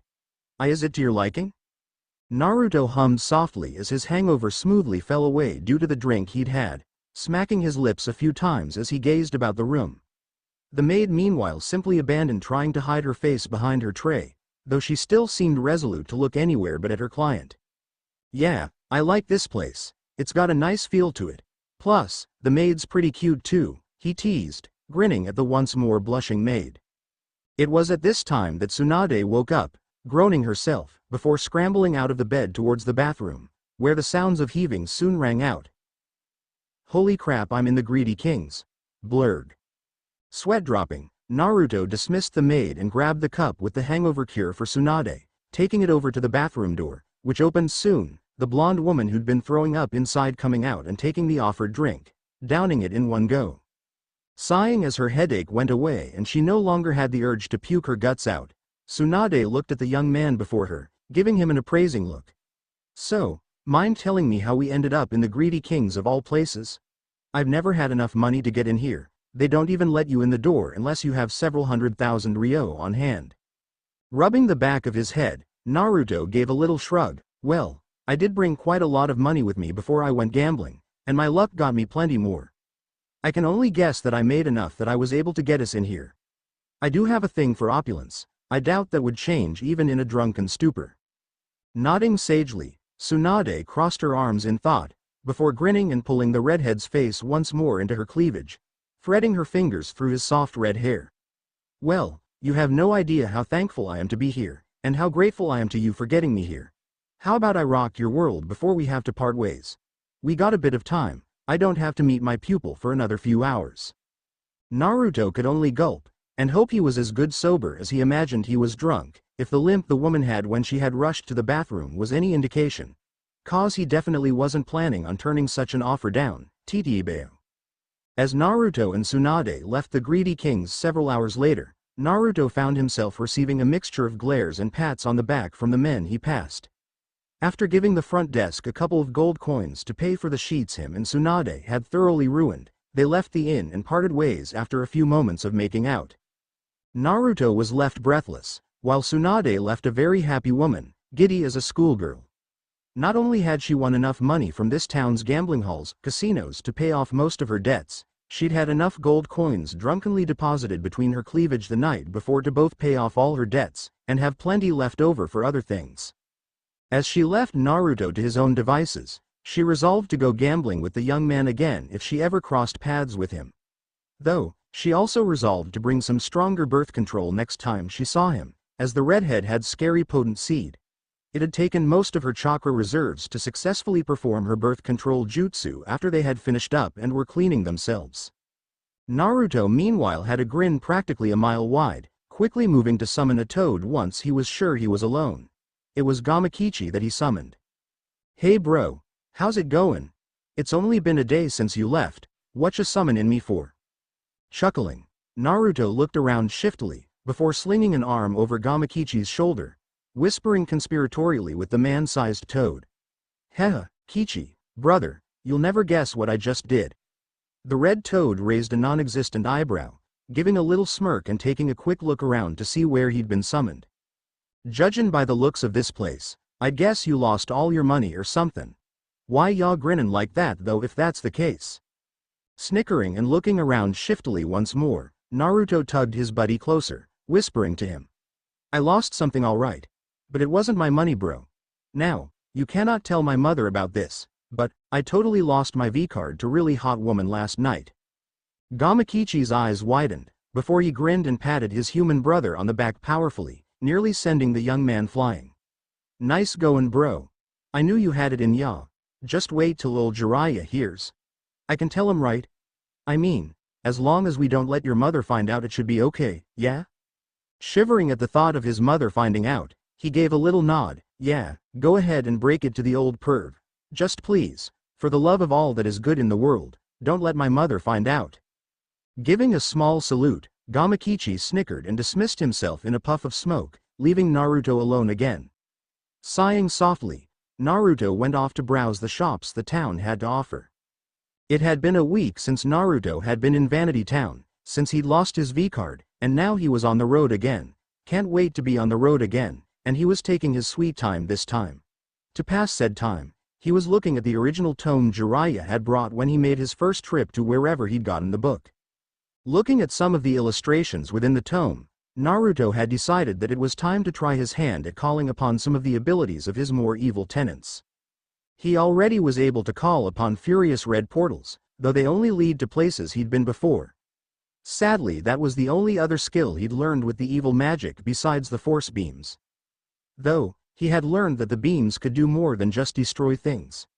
They could also unlock doors, turn trees, and other things if he guessed right, into twisted demonic versions of themselves, and craft elaborate illusions over things if he focused it correctly. Closing the tome, Naruto looked around a bit, finding a nice place to stop for the moment so he could practice his demonic magic. His first practice spell would be the bone spire things described in the tome. Something he'd tried and failed to use whenever he practiced in the past. After practicing for several hours, with several dozen Kage Bunshin, Naruto was able to summon several spires of bone at a time, but he could only hold them for a few seconds at most. Sighing, Naruto rubbed the back of his head, resting against a tree and contemplating the spell, wondering what he was doing wrong. It couldn't be the power behind it, he had more than he knew what to do with after all. Thunking his head back against the tree he was resting at, Naruto swung his feet side to side and tapped his toes together a few times, hands in his lap. Then he started thinking about his time with Tsunade. A blush blooming on his face, a bit of drool running down his chin. Oh ho! What's this? A brat with a pervy look on her face? We're in luck, boys. We caught us one of those female perverts. Looks like we can have a bit of fun with this one. Gasping slightly, Naruto's eyes snapped fully open, catching sight of a small contingent of scruffy men, eyes widening. Promptly scowling, Naruto popped up and got into a fighting stance. What a time to have his weapons put away. Not that he needed weapons to beat simple bandits. However, before he could make a move to drop the scruffy band of men, there was a clatter from the back of the group, and Naruto tilted his head as he saw a trio of people, Kumo ninja by the looks of it, busting their way to the head of the group of bandits. Their blades were flashing, and heads were rolling with each swing. Whistling as the last of the bandits tried to flee, and were promptly taken down, he let out a soft "urk" as the trio's blades were then turned on him. Gulping as a trio of sharp blades were held at his neck, he turned his burning gold eyes on the apparent leader of the trio, a super busty blonde young woman. So, any reason you're turning your weapons on the would-be victim? It was the male of the group that responded, his voice a bit lazy, if that was a thing. This could have been a trap, you see. You could be one of the bandits, perhaps their leader, trying to lull us into a false sense of security. And then, when our guards are down, you'd follow us. The boy was cut off from saying anything more when his red-headed teammate bashing him upside the head angrily. Idiot. There's no way she'd be able to do that, even if she was the leader of the bandits. That's a dude, sis, I'm a guy, Tabeo. Blinking, the blades were taken from his neck, but Naruto's fellow redhead was scrutinizing closely, eyes squinted. Blushing at the sudden closeness, Naruto averted his gaze, unable to look the girl in the eyes. He had a thing for redheads, due to his mother. Nope, I don't see it. Look, even blushes like a girl. Omoi, are you sure you aren't seeing things? Karui, shush. There is only one way to be certain, though it's not cool. The blonde young woman approached Naruto this time, and due to his encounter with another busty blonde, his blush only increased. Without warning, a firm hand cupped his crotch, and his pupils dilated, the two behind the blonde's eyes widening as they stared in shock at their leader. Squeeze, squeeze. Naruto jumped up into the branches of the tree he was under, sticking to them like a scared cat, face positively flushed, heart pounding in his chest. Within the seal on his gut, a certain fox was howling in laughter within his cage, while several other beings were thoroughly amused. Well, it's certainly a boy. The blonde wasn't helping Naruto's situation at all, her teammates gawking as the young woman stared at her hand in seeming wonder. Turning to the red-headed female of the group, the blonde young woman raised an eyebrow. Unless you'd like to make certain yourself? He can't be too hard to catch. Waving her hands in front of her quickly, Karui shook her head rapidly, and no, it's cool, totally fine. I don't need to go touching a guy's junk, thank you. Giving a little nod, the blonde turned back to look up at Naruto, who was still clinging to the tree branch he'd landed on using his chakra. Now, you can come down, or we can come up. We believe that you're a male, but there is still the issue of you being with the bandits or not. Till we can discern your place in all this, you will be coming with us. Sweating a bit at his situation now, he thought it over a bit in his head. He could easily escape, true, but perhaps he could spin this into an adventure. He'd never been to Kumo after all. Or, well, anywhere really, besides that town from a week ago. You aren't gonna grope me again if I come down, are you? The blonde seemed to blush a bit, but shook her head in the negative, crossing her arms under her bust. No, now come down. It would be very not cool if we had to come up there after you. Not cool in the least. Sighing softly, our red-headed hero finally nodded, relenting and dropping from the branch he'd been stuck to, landing on his feet and allowing a pair of cuffs to be latched onto his wrists. He was surprised of course to find that he couldn't feel his chakra after they were locked in place, but he had other ways to do combat, so he wasn't really worried about it. They'd never see it coming if he decided to retaliate. 4 days of ninja speed travel later, we find Naruto in an interrogation room in nothing but his underwear, his hands tied together in front of him, tied to the table before him. On the other side of the table sat a Kumo Chunin, who seemed to have a very stern look on his face.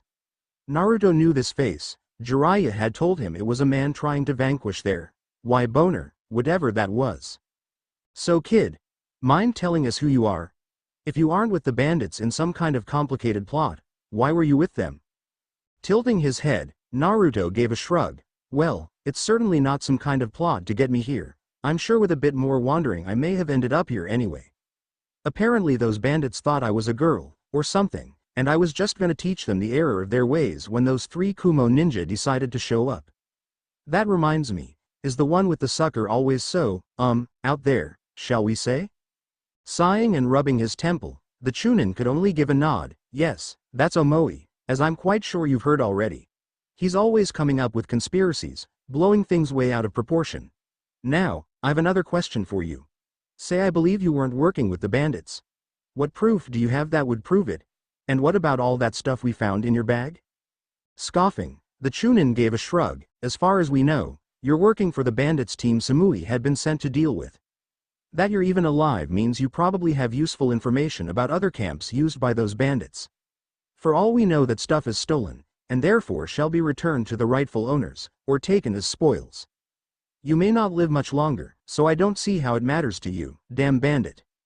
Now, normally Naruto would explain himself firmly till he got his point across.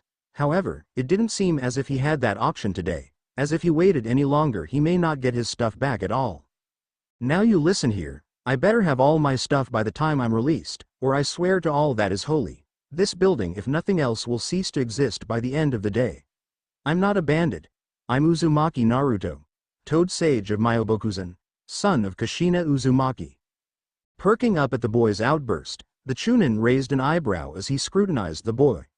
We've heard of that woman before. You're her son, huh? Well, no wonder I've been sitting here thinking you looked like a familiar tomato. Moments later the man realized what he just said and paled, watching as Naruto's face grew shadowed, showing only his frowning lips. His muscles all visibly tensed, and the Chunin began fearing for his life as a violent reddish-orange energy began to form around the redhead. The next thing to tip the poor man off that something was up with the prisoner was the sound of the ropes holding his hands together straining, dangerously so. Tomato, no, tomato, number no. By this point Naruto's face was set in a shadowed scowl, and the Chunin was shaking his head as he slowly backed up towards the door, slowly quickening his pace. He had almost reached it before. Tamatu oh, Nanono fu boom. Naruto exploded in a massive show of power, destroying the rope holding him bound, the chair he was sitting on, the table, the very ground he was now standing on. Even though the poor Chunin had made it to the door, he didn't survive the explosion, at least not with dignity. The man's clothes were destroyed, and he was flung clear from the building with impressive force, only to land directly in one of Kumo's few hot springs, in the women's side, during a meeting of Kumo's Women's Association. Suffice to say, while Naruto had barely not killed the man, the women in the hot spring may very well have finished the job. Back in the building, after the explosive force at the start, the blast had expanded rapidly and engulfed the entire building, leaving it in ruins. Panting in the middle of it all was Naruto, surrounded by the groaning bodies of those who had been inside the building when he exploded. Searching around a bit, Naruto found his bag, with his things littered around with a few groaning bodies. Quickly collecting his stuff, he stuffed them into his bag and, wincing a bit, inscribed a basic storage seal on his right arm, sealing his bag inside as he was surrounded. Thankfully for Naruto, they were all Chunin, and he knew he had enough training to take care of them. Hey guys, I'm just gonna go this way? Naruto asked, rolling his shoulder a bit, a grin on his face as he began walking. At once the Chunin surrounding him attacked, only making Naruto's grin widen, a tick mark on his forehead. Instantly Naruto released a burst of frost a full 360 degrees around himself, his Frost Nova spell. Several of the ninja were frozen solid, but the rest jumped back and escaped being frozen. Promptly following this, Naruto created several Cage Bunshin, each using Ray of Frost to further freeze the frozen ninja over. As this was going on, more ninja were converging on his location, including the team that had originally captured him. The clone's job's done. Naruto released them and gathered his fury, releasing a threatening shout that echoed and made his opponents step back. By this point the frozen shinobi had thawed out, and were evacuated by their fellow ninja, leaving Naruto still surrounded. Readying himself, Naruto blinked as a body was suddenly thrown before him. Looking down, the tick mark on his forehead grew, and he snatched up the groaning body. "Who's a tomato now? Who's a tomato now, bitch?" Shaking the body like a rag doll, the surrounding ninja sweat dropped as they contemplated saving their comrade. You know, now that he mentions it, he does kinda look like a tomato. Immediately, Naruto dropped the man he was shaking, and the ninja on either side of the man who'd spoken inched away from him as Naruto slowly turned his head towards him. On the young man's face was a positively evil grin. He took a step forward, and the now sweating ninja took a step back. Step forward, step back, etc. and so on. Before Naruto could give chase to the ninja who'd called him a tomato, he found himself restrained by a beefy dark-skinned man with white hair and a white goatee, and a mature young woman with long blonde hair and dark eyes. "Let me go. Must kill he who called me tomato." Seeing the rampaging redhead restrained, the rest of the ninja began digging out their injured comrades from the rubble of the building, and taking their previously frozen comrades off to the hospital post-haste. Sending a glare to the dark-skinned man helping her hold the redhead, the blonde woman whispered into the redhead's ear, "Calm down. It will do you no good to attack more of our ninja. You're in enough trouble as it is." "Excuse me? I'm in trouble? First off, you guys took me here under suspicion of being a bandit with some kind of elaborate plot. Then you guys take my stuff and threaten to not give it back, never mind threatening to steal from me. Then, he pointed viciously towards the man he'd been shaking, who was being picked up by two other Kumo ninja. "That guy called me a TT tomato. Hey, Yugito, isn't that guy new, yo?" Wanting so hard to facepalm, the blonde young woman, Yugito, sighed instead and shook her head. "Look, kid, we'll look into your claims, but unless you can somehow pay for the damages here, you're going to be thrown in jail for a while, even if you're proven innocent of being a bandit. You can't just go around blowing up buildings because you get mad." Well, screw all that noise. I'll pay for the damages, but I am not a bandit, and I'm definitely not going to jail. "Well, you'll still need to be detained for a bit, and the Raikage may want to have words with you, but if you truly aren't part of Team Samui's mission, we'll take your statement, your payment for the damages, and then I'm fairly certain you can be on your way. Of course, that all depends on if the Raikage wants to speak with you or not." Just then, another voice spoke out, gruff and powerful. "As a matter of fact, I do want to speak with him. He's taken out several of my shinobi, destroyed my interrogation building, assaulted several more shinobi. These are very serious crimes you've committed, brat." Turning his head a bit so he could see who was talking, he spotted what he was sure was the Raikage, a large muscular man with dark skin, and a hairstyle similar to the man holding him with the blonde woman. Differences being this man's skin was a somewhat lighter tone, he was obviously more muscled, and his hair was a bit neater, and he didn't have the same style mustache, goatee combo as the other man. "Oi! I was defending my belongings, and as I've already stated, that bastard over there called me a damn tomato." Grunting and lifting a single eyebrow, the Raikage shook his head. "You think that gives you the right to destroy a building? Assault my men? What's to stop me from doing away with you right now?" Huffing, Naruto had the decency to look sheepish, blushing just a bit. "Well, I admit I may have gone a bit overboard, but the stuff your guy told me I would likely never see again were gifts from my godfather. Also, I've already agreed to pay for what I broke. I was in Vanity just about a couple weeks ago, and I made a killing, as it were." Blinking, the Raikage thought a bit. "Vanity, kid, that's too far away for someone to travel to anywhere near here in just a few weeks without training. Who trained you?" Tilting his head as much as he could, still in the hold of the man and woman behind him, Naruto bit his bottom lip, before shrugging. It couldn't hurt to tell about his godfather a bit. Practically everyone knew him anyway, if not by prowess then by perversion. "I was trained by my godfather, Jiraiya, on Mount Myoboku, but that's all I'm saying till I'm released. I can't very well pay for what I destroyed if I'm held prisoner like this. Yugito, let him go. I doubt he could do much with me here, but stick to him just in case." The two nodded, and Naruto rolled his shoulders a bit, dusting himself off as he reached up to a seal imprinted on his left shoulder. In a poof, the surrounding ninja tensed, though when all that appeared was a small brown pouch, they relaxed a bit. Here, this should be more than enough to pay for what I brought down. Tossing the pouch to the rakeage, who snatched it out of the air and hefted it a bit, it was a bit heavy. Opening it up, his eyes widened as he beheld several dozen golden coins. What the? These can't be real. Real as you and me, Pops. See for yourself. Speak to the rakeage with respect, brat. Yugito chided, popping Naruto upside the head sharply. Itai. Geez lady, the hell is up with your arm strength? Huffing, Yugito stayed silent as she turned to watch the rakeage reach into the pouch, though her eyes, along with everyone else's, widened as the man pulled out a handful of gold coins, testing their weight. When the man put one between his index finger and thumb, and bit into it, they were surprised when it held. Well, I'll be damned. It's real. Your godfather Jiraiya give you this too? Crossing his arms, Naruto gave a huff and a nod. Yes, he did.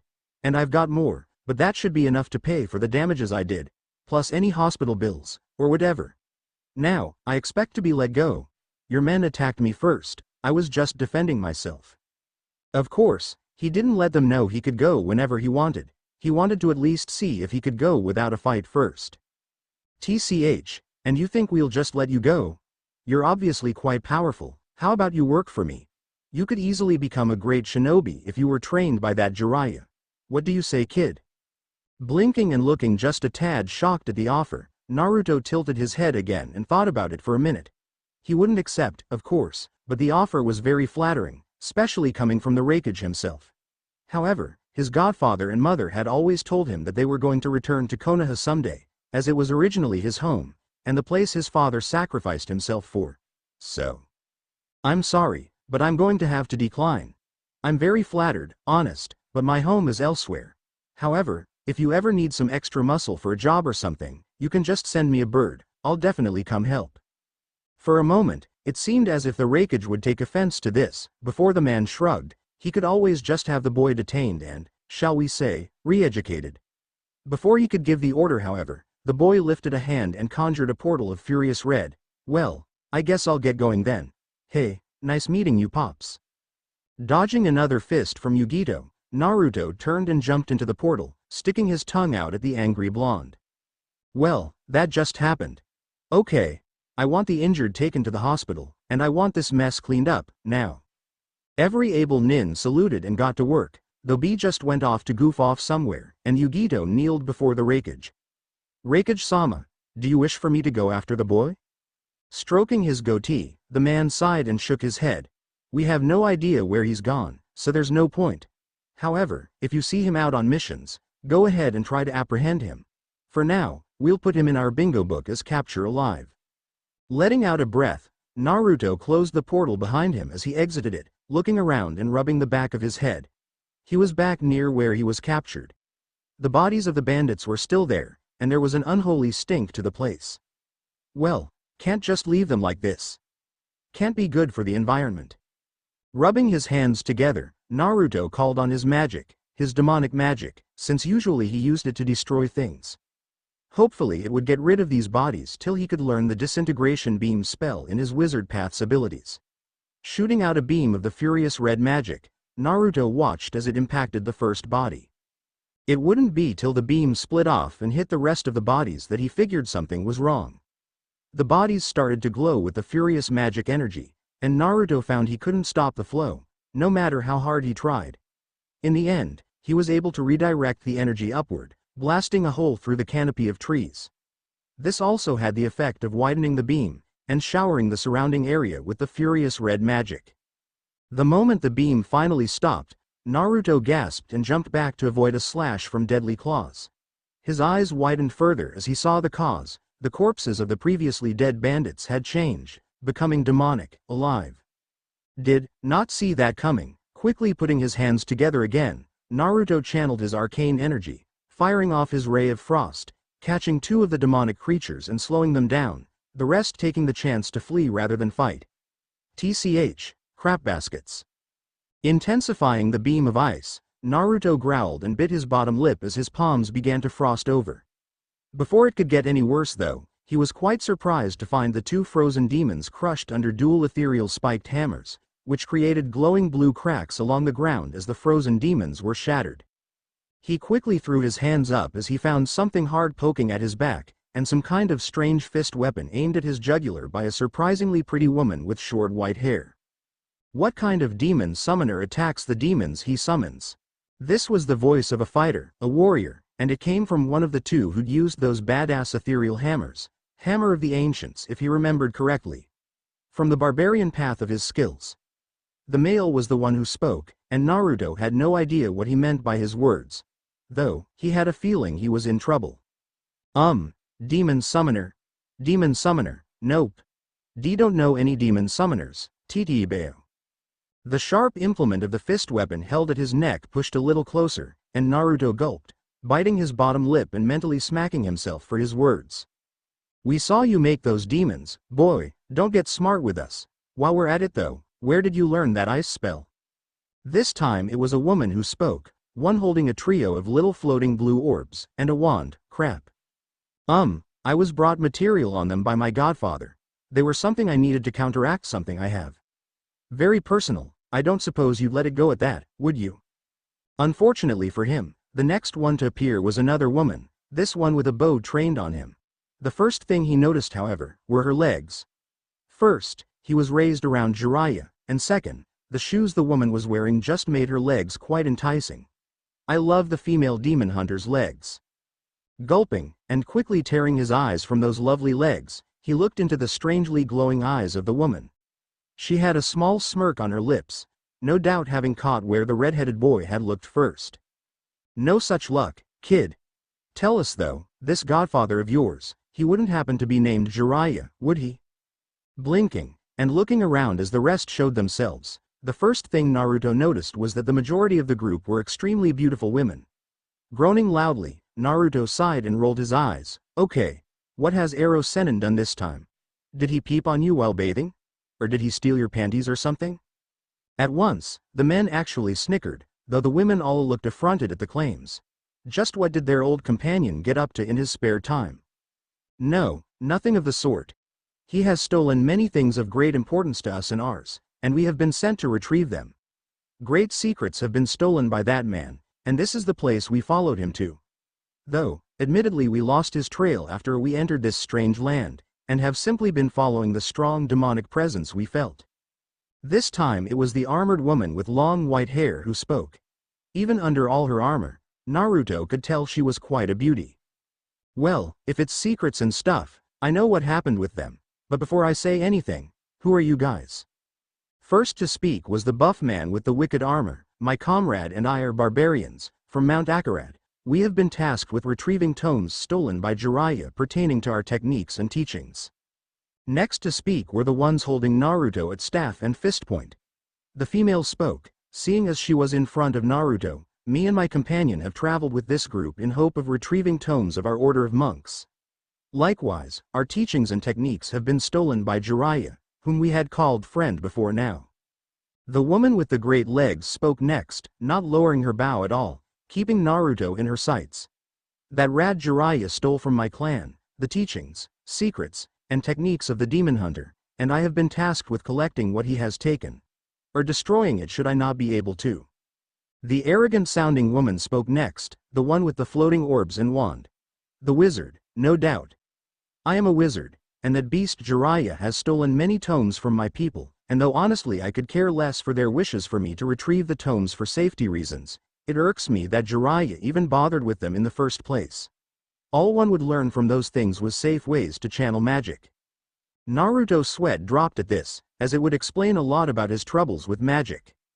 Finally, it was the armored white-haired woman who spoke up. I am a crusader, and it is my job to retrieve or destroy knowledge and artifacts that Jiraiya had stolen from the high heavens. It is what I have been tasked with, and I shall carry out my mission. Naruto gulped, now knowing just who these people were. Ooh, him and Jiraiya were screwed, so screwed. Well then, I think that's all I needed to hear, thank you. While I'm sure being done in by pretty women would be a nice way to go, I'd rather not die here. So I'll just apologize for now, and be on my way. When next we meet, hopefully I won't feel like you'll all try to kill me. With his piece spoken, Naruto released a great force of energy, his wave of force, knocking the monks away from him, though in response he took an arrow to the shoulder. Grunting, Naruto dashed off, ripping the arrow from his shoulder as he ran, dodging more arrows being sent his way. Well, at least we know where your people's secrets ended up, wizard. Quiet, he could very well know your people's secrets as well, barbarian. He said Jiraiya is his godfather, he could very well know all our secrets. Sparing no more time for chatter, the group gave chase to the red-headed boy they had found. It seemed they hadn't even needed to find Jiraiya to get hold of their secrets. But this proved a danger to them as well, for if this boy indeed knew all their secrets, they may very well have to do as the boy feared and kill him. The only other option would be to train him themselves, and induct him into their orders, and that would not go over well with their leaders. Naruto groaned as he ran from his pursuers, occasionally having to dodge arrows or spells, even ethereal thrown hammers, or axes. On occasion, the Crusader lady would ride at him on a ghostly horse, almost catching him a couple times. The wizard too showed to be a nuisance, teleporting uncomfortably close to him whenever she could use the spell. If only he could use those techniques too. But he couldn't, because for one he hadn't been trained in the Crusader lady's ways, and for another, he wasn't skilled enough in magic to teleport yet. He could always try a portal of course, but who was to say it would work in his panicked state? The group chased him for quite a while, and honestly even Naruto was starting to get a bit fatigued. Taking a deep breath, the redhead held his breath and pushed harder, straining his legs as he pulled further ahead of the group pursuing him. "You'll never take me alive, Dadbeo." "That's the point, brat," spoke the male barbarian, though his words were quickly refuted by the demon hunter. "Hush, we aren't here to kill anyone, this boy could very well be innocent. We will question him further once we catch him." Naruto heard them of course, as neither had tried to be quiet, but that still didn't inspire confidence in him. For all he knew their questioning could be quite tortuous. Still, he did feel a little bit better knowing they weren't going to kill him if they caught him. Still, however, this is getting quite annoying. Let's end this little game, shall we? Say what now? Chancing a look behind him, his eyes widened as he saw the barbarians pick up their wizard companion, carrying her with little difficulty, and tossing her forward. She then blinked out of sight, and he returned his gaze in front of himself only to find her there in front of him. Gasping and digging his heels into the dirt, a bola was shot at his ankles, then his knees, and finally his hips, thoroughly binding his feet and legs together. Waving his hands around, Naruto flew forward and bounced a bit in the dirt, finding himself quickly at the wizard's feet, a smug look on her face as she gazed down at him. "Say good night, princess." The woman mocked, "I'm a boy. Titiba urk." The bolus wrapped around him exploded, making him seize up in pain, before blacking out. The last thing he saw was the group gathering around him. When next Naruto awoke, he found himself in what looked to be a forgotten tomb, probably an old clan burial ground. He really didn't like the feel of this place already. Didn't have anything to do with a fear of ghosts that he certainly didn't have. Nope, not at all.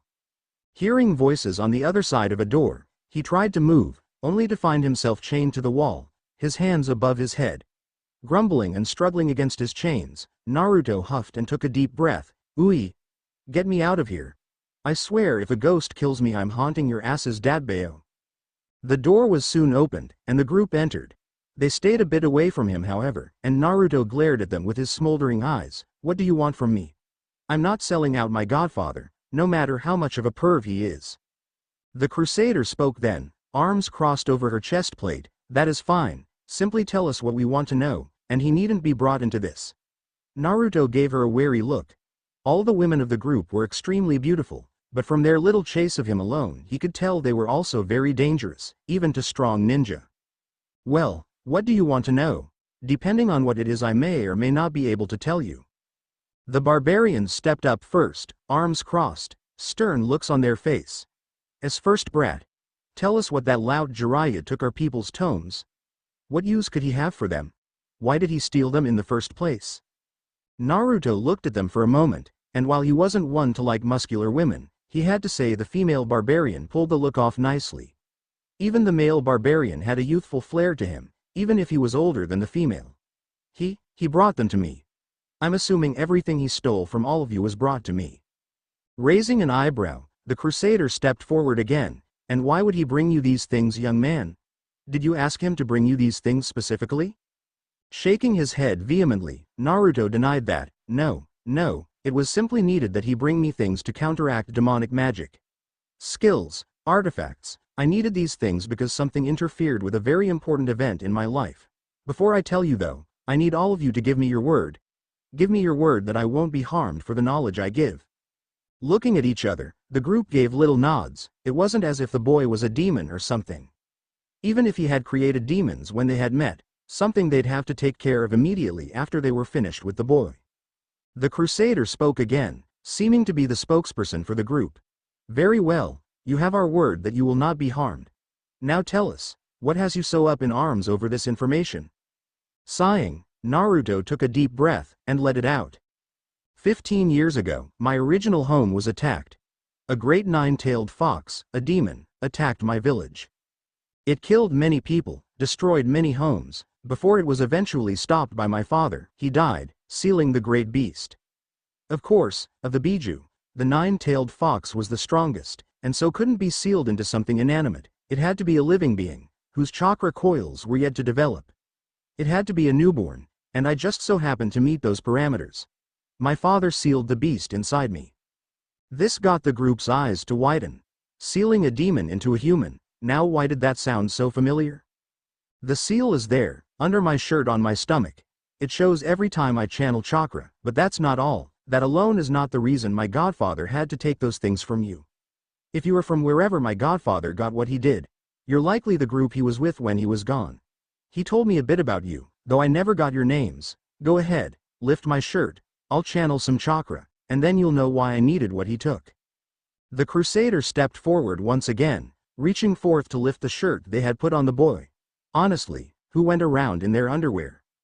Once he was sure they could see his stomach, Naruto sighed and channeled chakra through his body, bringing forth the seal on his stomach, drawing interest from the group, the wizard more so. Then the group gasped, the Crusader stepping back hastily. There, on the boy's stomach, sat the black soulstone. Now do you see? The terrible danger I pose to my world if I do not get the gifts that stone gives me under control? Due to the nature of my seal I am in minimal danger of possession, but I am fully capable of using the evil powers within. And therein lies the problem. Whenever I use that dark magic, it's like a fight for control. I've got it down to where I can use simple blasts of it, but I fear that should I ever lose control like I did today, I will bring about the end of days for my people. That is why I needed what my godfather stole from you. To give me skills, discipline, and power to properly counter whatever may happen in my moments without control. Naruto's right eye twitched as he watched the group chat quietly about the black soul stone in his gut, his shirt once more pulled down. They had been discussing something for the past 10 minutes, and it was beginning to get on Naruto's nerves. They were still in the tomb, he was still chained to the wall, and there were still motherfucking coffins on either side of him. Ooey, come on, I thought we were gonna be cool after I told you that stuff. Why are we still in this creepy-ass place? I don't wanna die. Naruto called, anime-style tears falling down his cheeks as he pulled at the chains holding him, completely forgetting that he had skills that would let him escape said things. Hearing a sigh, he perked up, like a puppy, when the Crusader woman left the chatting group and approached him. Very well, young one, we need your input, in any case. Come. When finally the chains were off, Naruto flung his hands in the air, well, further into the air, and hugged the Crusader, making her flush just a bit, before she pushed at his face roughly, trying to dislodge the little leech. You have no idea how happy I am to be unchained. Now if only we could get out of this creepy tomb Dadbeo. Gee, get off me at once. The barbarians laughed at the Crusader's misfortune, doing nothing to calm the woman's ire. Eventually she wedged her shield between her and the boy, using her shield bash to dislodge him, sending him against the wall by proxy. And there he laid, eyes like little swirls after taking the attack. Naruto recovered quick enough however, popping back up and rubbing the back of his head sheepishly. Sorry about that, but yeah, can we get out of here? I kinda got a thing about spooky tombs. Motioning towards the exit of the room they were in, Naruto gave a little nod and stepped out, only to gulp and look back at the group. Just, how far in did you guys take me, exactly? Looking at each other, it was the demon hunter who answered, we ventured to the innermost part of the tomb. Honestly, it's quite a fair bit smaller than the ones we are used to, so it didn't take us that long to get here. Plus, we didn't have to fight through the undead while moving here. Gulping at the mention of undead, Naruto gave a shudder and sighed. Well, at least we don't have to deal with that crap here. No way these stiffs will just pop up and attack us. Of course, Naruto had inadvertently jinxed himself, for no sooner had he spoke it, did the male barbarian smack him on the back heartily. Don't worry about it, never mind. Whatever he was going to say caught in his throat as soon as he smacked the boy on the back. Said action caused a forward-moving pulse of furious red energy to escape the boy, sweeping through the tomb, making the walls shake, and the coffins it passed began shaking as well. Turning to the male barbarian, everyone glared at him, though at least he had the decency to look sheepish at what he'd done, if inadvertently. Soon enough, the dead began to rise from their graves, sleep disturbed by the furious energy Naruto's body had released. At once they attacked the group, who thought it would be a piece of cake, just like taking out the dead in their home.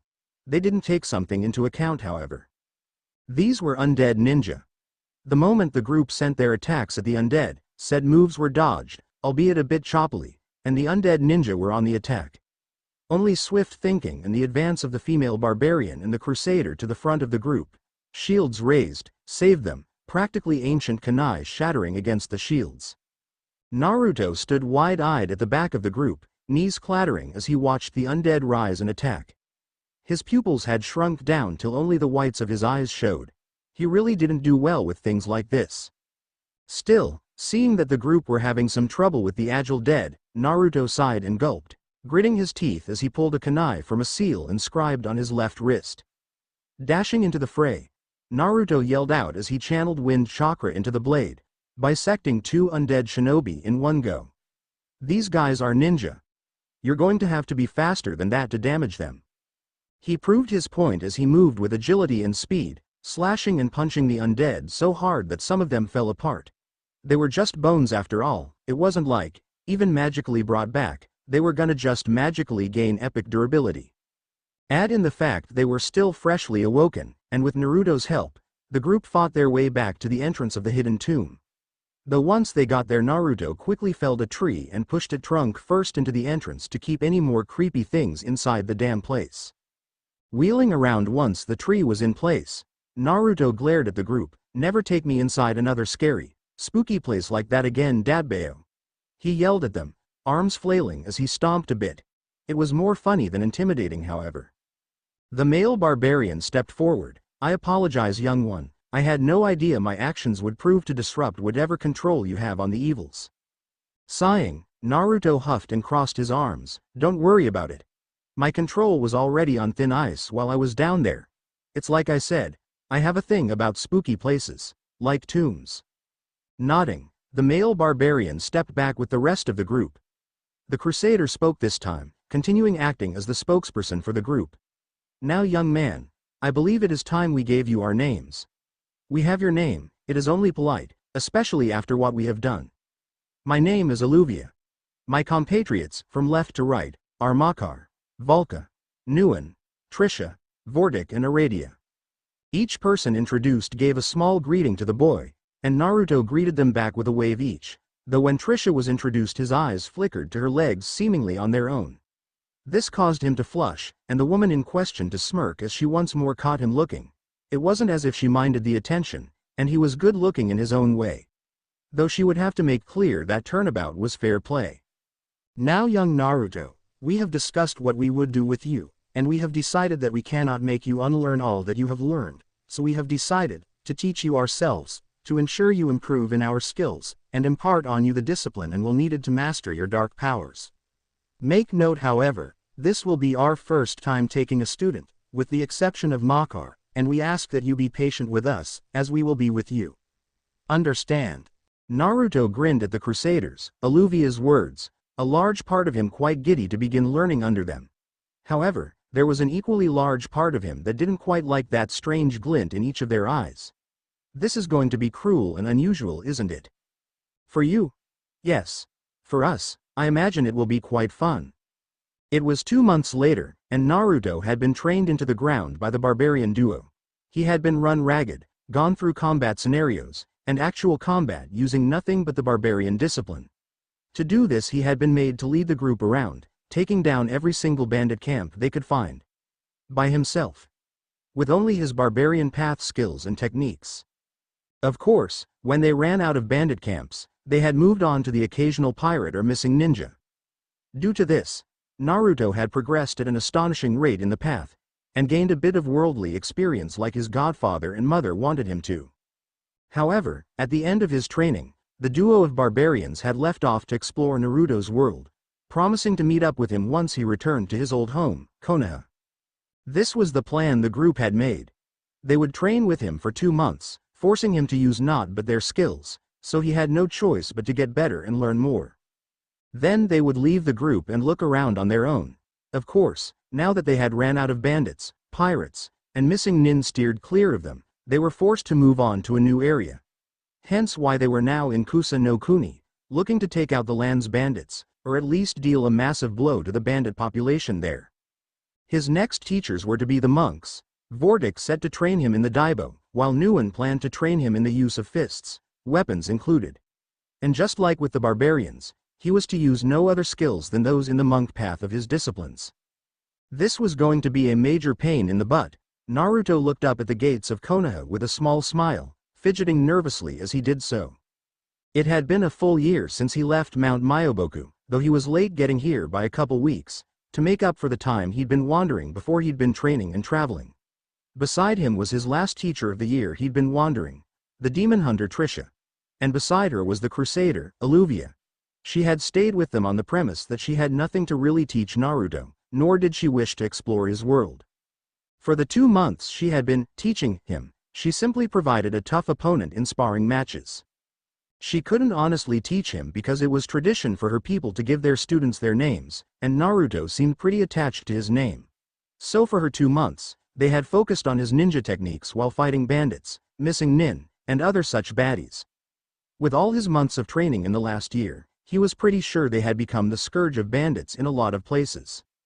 Now that he saw the gates though, Naruto gulped as a thought came to him. He was like, 2 weeks late. His mother was going to kill him. Well, I guess 16 years could be considered a nice life, Naruto mumbled, before taking a deep breath and walking through the gate. Of course, as soon as he did he felt a feeling of dread descend on him like a great pressure. His eyes widened, and he slowly turned his head up and to the right.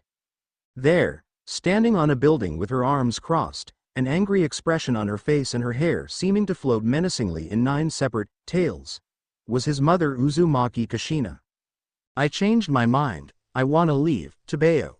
Naruto dashed in the opposite direction as his mother gave chase, screaming bloody murder at the young man for being so late. You don't even know Kakashi, how the hell is he rubbing of on you? When I get my hands on you people will be able to use your tanned hide in leather products, young man. You've got some explaining to do, young man.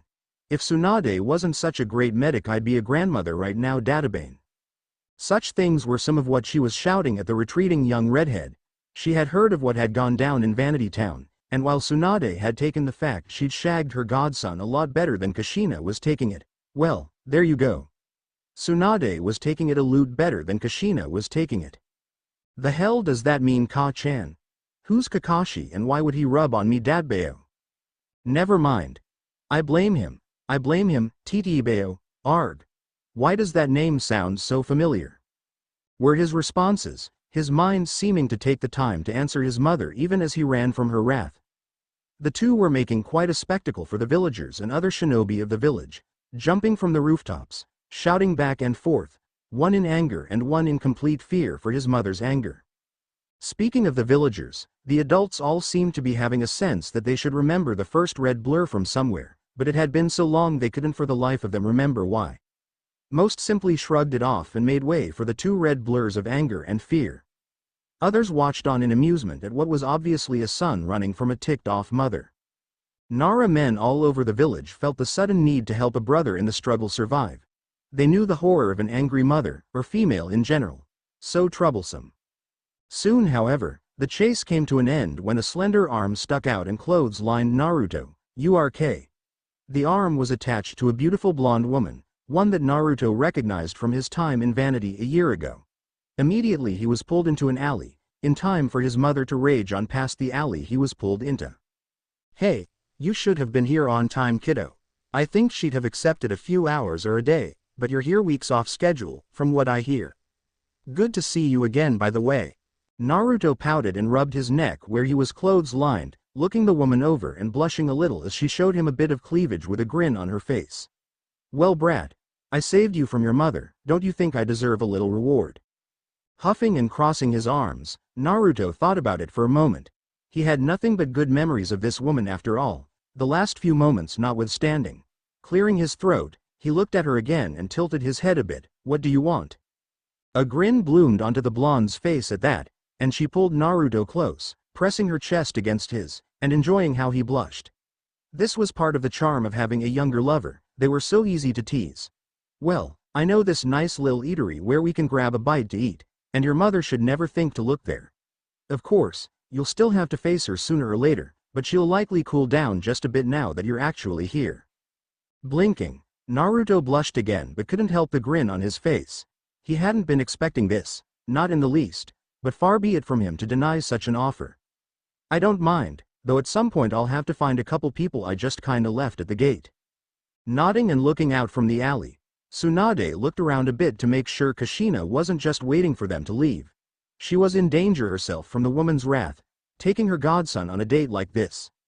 But morals, meh. At least when it came to this. The kid had really made an impression after all. Okay, it's safe to leave. Come on, I'll show you the place. Naruto nodded and, blushing once again when his hand was taken by the woman, followed her out of the alley and into the busy streets. He got a few pats on the back for escaping the red-haired woman's anger as he walked. Mostly from males with dark hair and lazy expressions. After about 10 minutes, the blonde and red-headed duo arrived at a small building called the Lazy Leaf Eatery. It was really a small building, but it had a homey sense to it, and smelled of delicious things, with a bit of alcohol.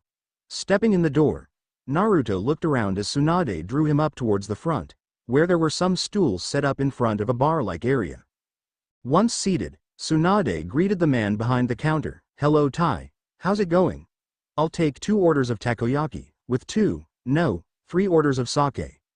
The man, Tai, nodded and got to work on the food for his customers, and Naruto was surprised to see the swift skill with which the man worked. Those were not the hands of a civilian. Still, it wasn't as if the man was a hostile, so for the moment he simply watched the amazing work the man did, making takoyaki balls like lightning. Exaggeration? Yes. Did he care? No. While Naruto watched the man work, Tsunade made sure the man didn't add anything unusual to the takoyaki. She ate here every once in a while since her return, but that didn't mean she would put things to chance that something would happen. She was a medic, and a ninja. Watching her food be made like this was a habit at this point. So, tell me what you've been doing since we parted ways. Tsunade spoke, catching Naruto's attention for a moment before he too went back to monitoring the cook's hands. He wasn't being paranoid, he was just amazed at the guy's skill. Well, I was taken to Kumo for a little while about a week after I left Vanity. They thought I was a bandit with some kind of elaborate plot. Tsunade raised an eyebrow at this, glancing at Naruto before going back to watching the cook. Well, cook. You know, Kumo tried to kidnap your mother once. Naruto blinked, before growling. No, he actually growled. Tsunade looked at him again, eyebrow once more raised up, watching as the young man made strangling motions in the air. Something wrong? Naruto's head snapped towards Tsunade so fast she was surprised the boy didn't get whiplash. Wrong? Of course something's wrong. Those assholes tried to kidnap my mom Dabbeo. I should have done way more than destroy their interrogation building. I'm of half a mind to go back there and kick the Raikage's ass. Whoa, Naruto, calm down, it was dozens of years ago, your mother's already over it. Besides, you'd need to be a lot stronger, not to mention faster, if you wanted to kick that man's ass. Although, good for you, destroying such an important building. Though, I was under the impression you hadn't known of their attempt on your mother till just now. Why'd that building get destroyed? At this, Naruto blushed and looked away, only serving to amuse the blonde woman. Even the cook behind the counter was amused, unwittingly eavesdropping as he was. Not his fault the two were talking so loud so close to him. Hey, now I have to know. What, did they mistake that pretty mug of yours for a girl's? Huffing, Naruto pouted and crossed his arms as he turned to glare at the woman, no heat behind it.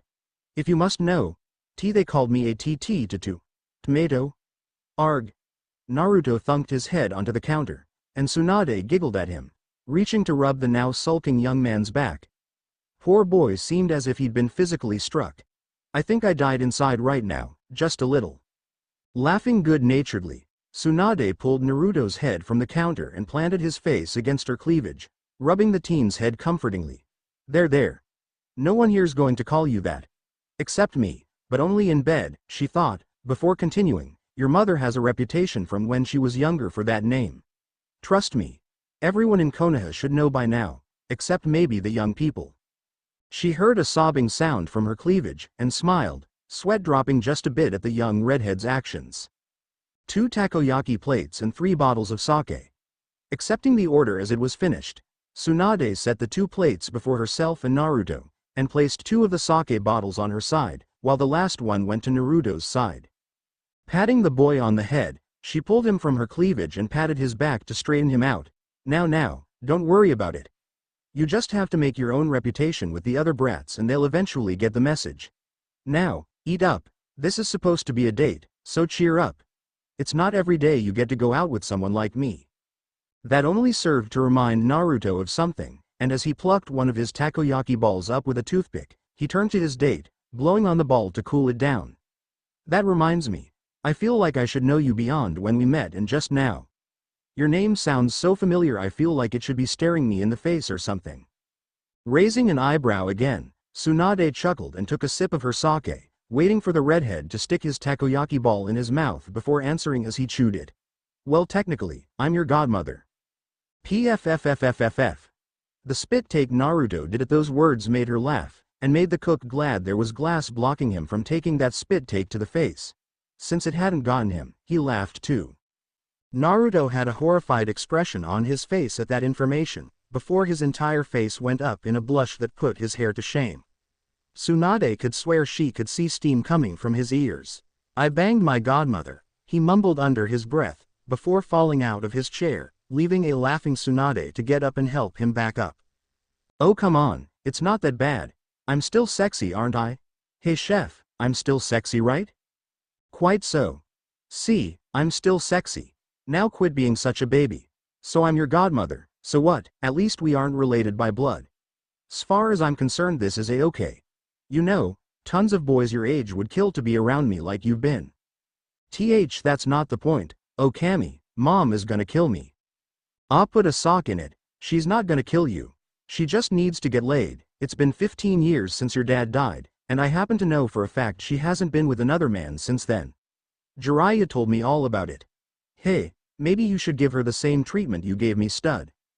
Naruto looked positively affronted. You did not just tell me to shag my own mother. Tsunade shrugged. Hey, with medical jutsu as it is today you wouldn't have to worry about pregnancy. And what's a bit of skinship between mother and son? I hear some mothers do it with their sons to keep them out of trouble with girls during school. And that's just the civilians.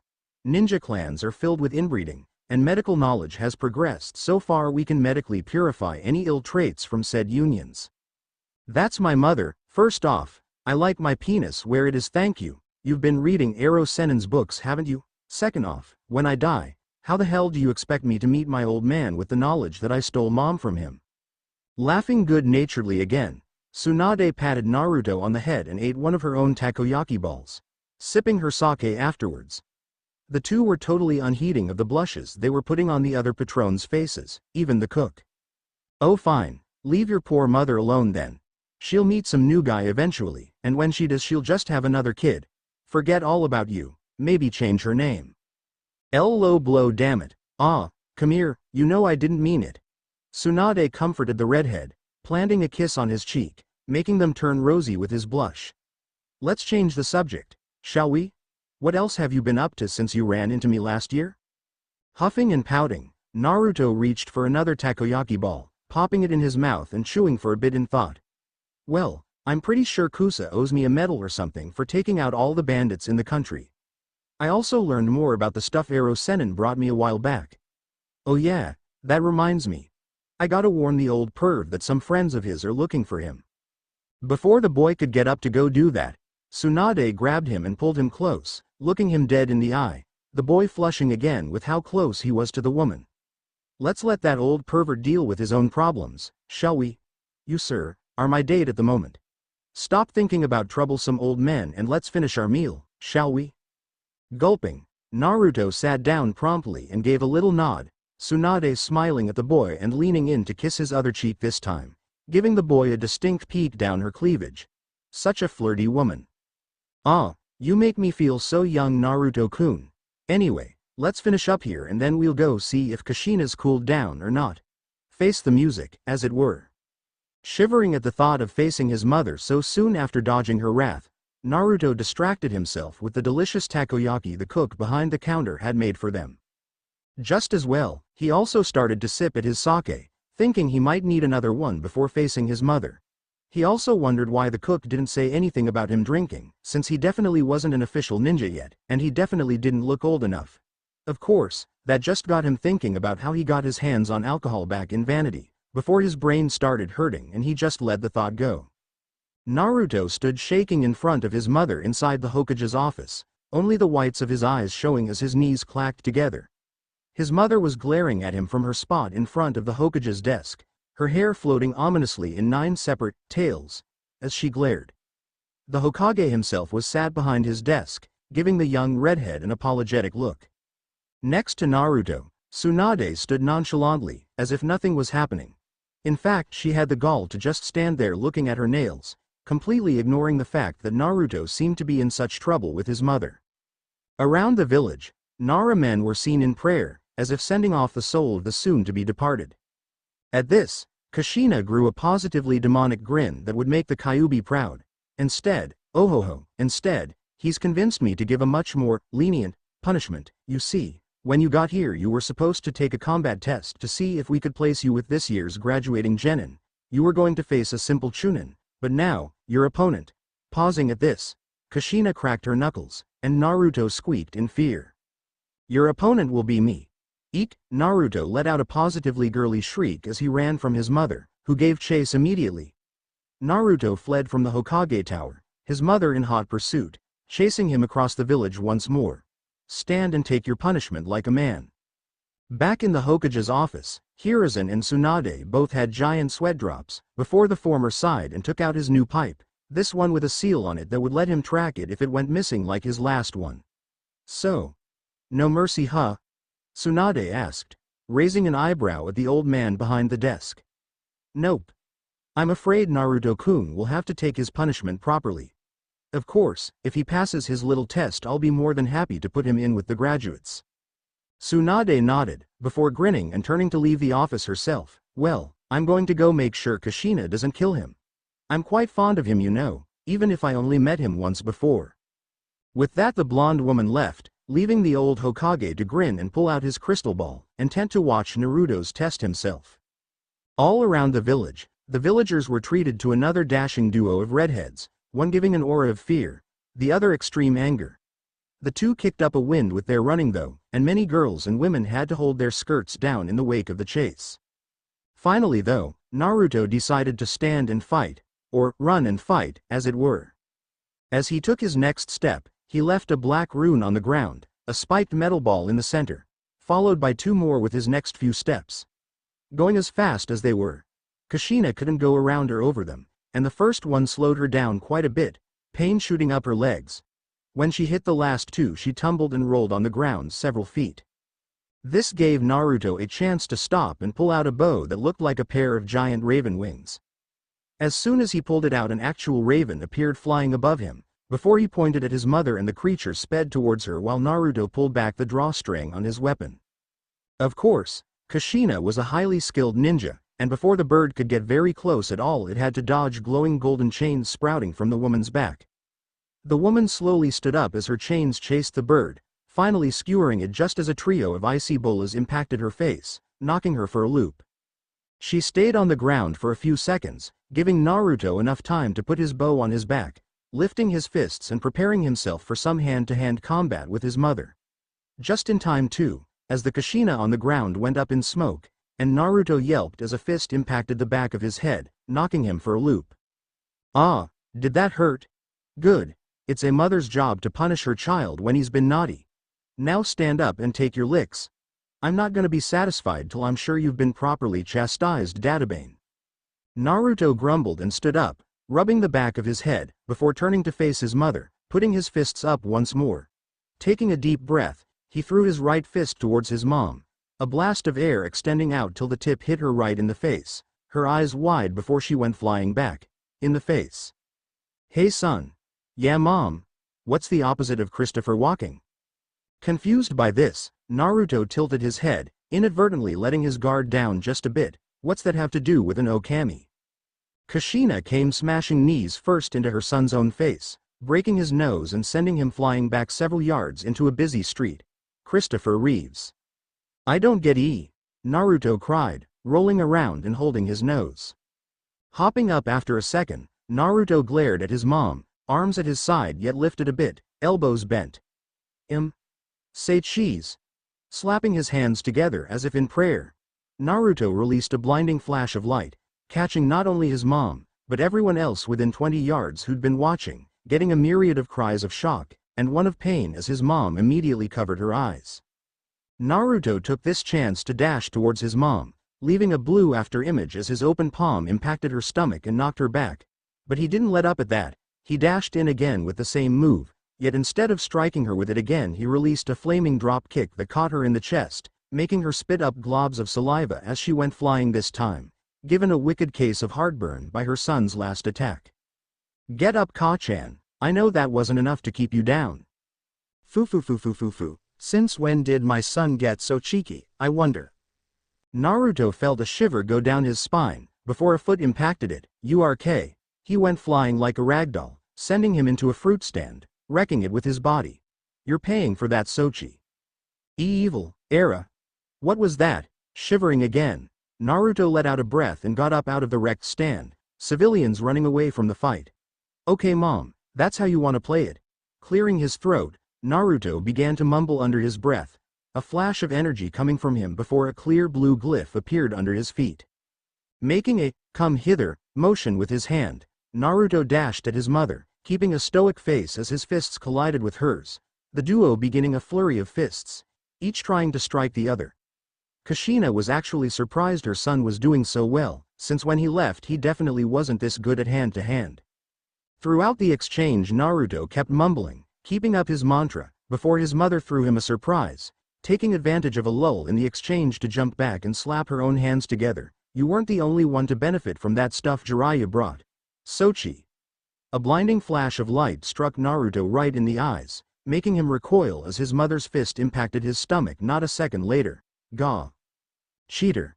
No such thing, we're ninja, fair play is relative. Gut check time. Gut wa urk. Naruto sped towards his mom and smashed his shoulder into her gut, her eyes widening as she went flying back again, Naruto using this reprieve to send out a shout that called down 3 beams of light. From these light beams, 3 warriors stepped forth, one wielding a shield and sword, another wielding a large polearm, and the last wielding dual axes. Next Naruto's eyes began to glow as he entered a rage, crying out with his summoned warriors and charging his mother with war cries. The 4 warriors attacked, and Kushina put up a valiant defense, staving off the 3 with blinding flashes of light, followed by palm strikes that soon made them experience localized explosions. Naruto however seemed to be ignoring the pain, his arms and legs shaking as he battled his mother. Eventually though his summoned warriors left him, the pain coming back full force. He had taken a fair few hits from his mother after all. Trembling and on his last legs, Naruto panted as he stood across from his mother, who was only a bit better off. Huff, huff, why you're good, puff, huff, hey, you too Sochi. Both mother and son slapped their hands together, focusing their energies. A clear red glyph appeared under Naruto's feet as he began a mantra, and Kushina's muscles seemed to tense. Both smirked and prepared their last attacks. Naruto dashed at his mother once more, leaving a blue after image. Naruto's smirk turned into a look of horror as his mother gained a shit-eating grin, her body being wrapped in gold as she activated Serenity, an enlightened look popping onto her face as she disappeared just before Naruto could strike. Those now watching watched in awe as a large seal, was inscribed into the ground in a giant circle made of 7 smaller circles with smaller still circles at their tops and strange symbols within the larger circles, all centered around Naruto. At the same time, Kushina dashed in with insane speed, striking her son from different positions 7 times almost instantaneously, reappearing behind her son as the symbol on the ground slowly faded, the golden aura around her disappearing, a giant grin on her face as her son fell to his knees, before falling flat on his face. Huff, you know, they say specialization is bad, but this just feels so good. Think about what you've done, Sochi. Kushina said her piece, before she too fell flat on her face, both mother and son out like lights. In his office, Hiruzen had a small smile on his face, though he sighed as he turned off the technique on his crystal ball, letting him view Kushina and Naruto's battle. Those two, such drama queens. Lifting a hand, 2 Anbu appeared before him, kneeling obediently. You two, go check on them. Tsunade should be there already, but they ended up pretty far out. I don't think they even realize where they ended up. We don't need them acting up should they find the two before Tsunade does. Nodding, the 2 operatives of Anbu disappeared from the office, and Hiruzen relit his forgotten pipe, taking a drag as he turned in his chair and observed his village. Of all places, it had to be the Hyuga proving grounds. All around the red-headed mother and son duo, milky eyes gazed at them from beyond the trees, seeming to glow spookily in the shade. The two were surrounded, and even though they weren't very far into the Hyuga's proving ground, those that had been using it that day were drawn towards the noise of their fight. No less than 10 Hyuga were there to witness the tail end of the fight between mother and son. Today had been the proving of a prodigy in the Hyuga clan, the heiress to be exact. Hyuga Hinata was among those watching the now passed-out redheads, a hint of disdain in her gaze as she looked upon them. Hinata was what one would call your typical Hyuga, except for the fact that she was different. Whereas regular main house Hyuga were snooty, and looked down on others simply because their status was lower than their own, Hinata did not do that.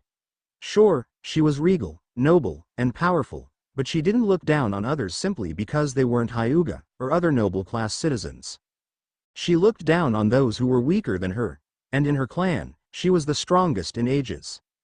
While when she was younger she had been a shy girl, kind and seen as weak, her father and others had well and truly broken her some time ago.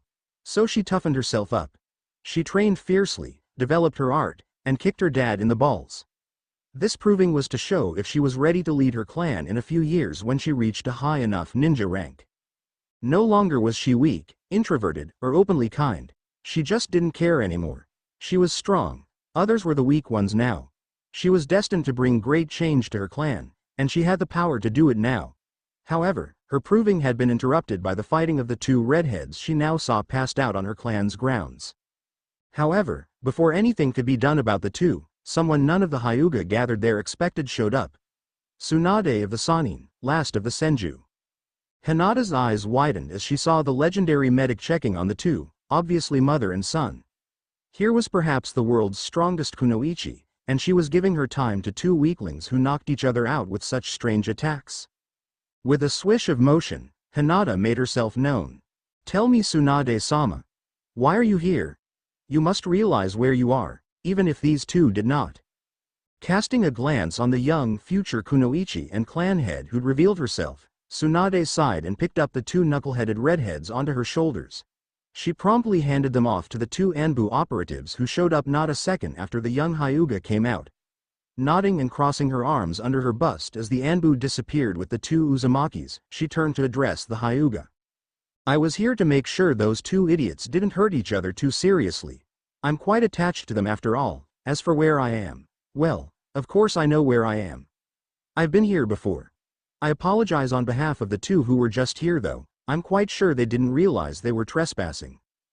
Hinata gave a small nod, accepting the apology on behalf of the redheads. She was a forgiving person, to an extent. Unwittingly trespassing was easily forgivable, if a little strange. Everyone within the village knew not to trespass on clan grounds. Any of them. That brings me to my next question. Who are they? I'm quite sure I've never seen them around the village before. Are they infiltrators? If that is the case, why had they not been stopped and detained far before they entered my clan's grounds? Tsunade shook her head. No, they aren't infiltrators.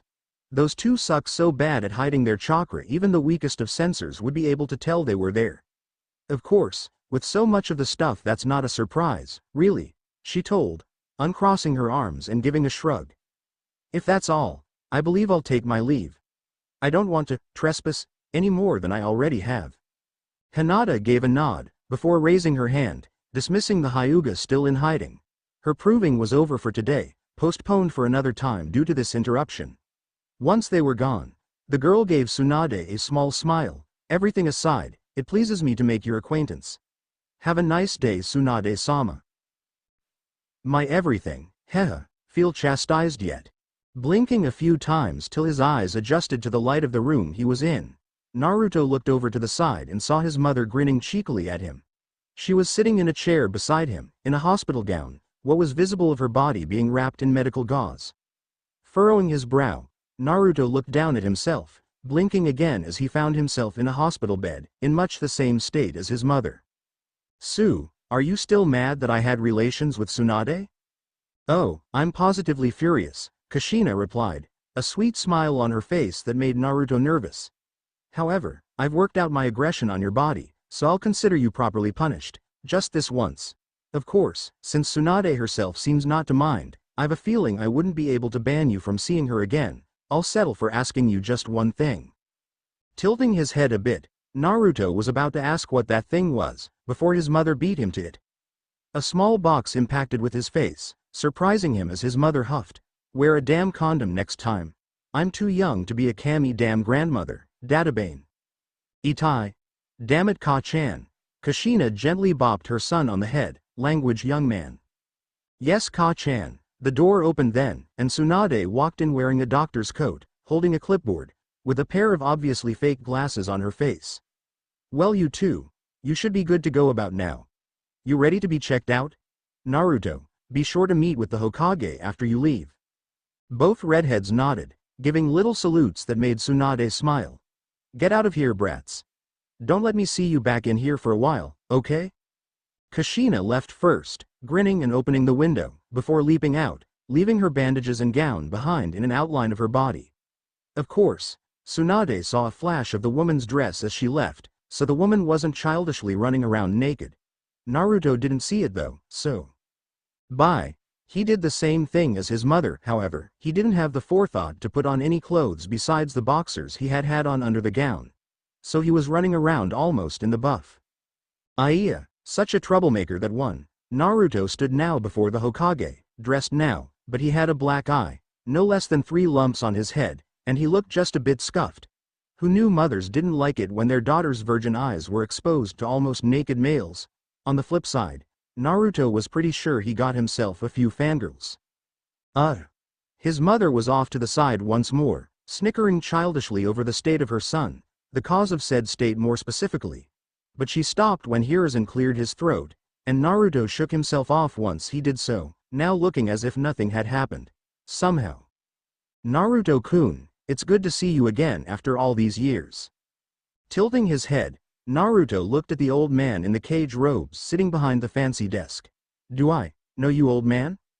Sochi. Be more respectful to the Hokage. Now Kushina-chan, it's quite alright. I find it refreshing after getting nothing but Hokage-sama. This, and Hokage-sama. That.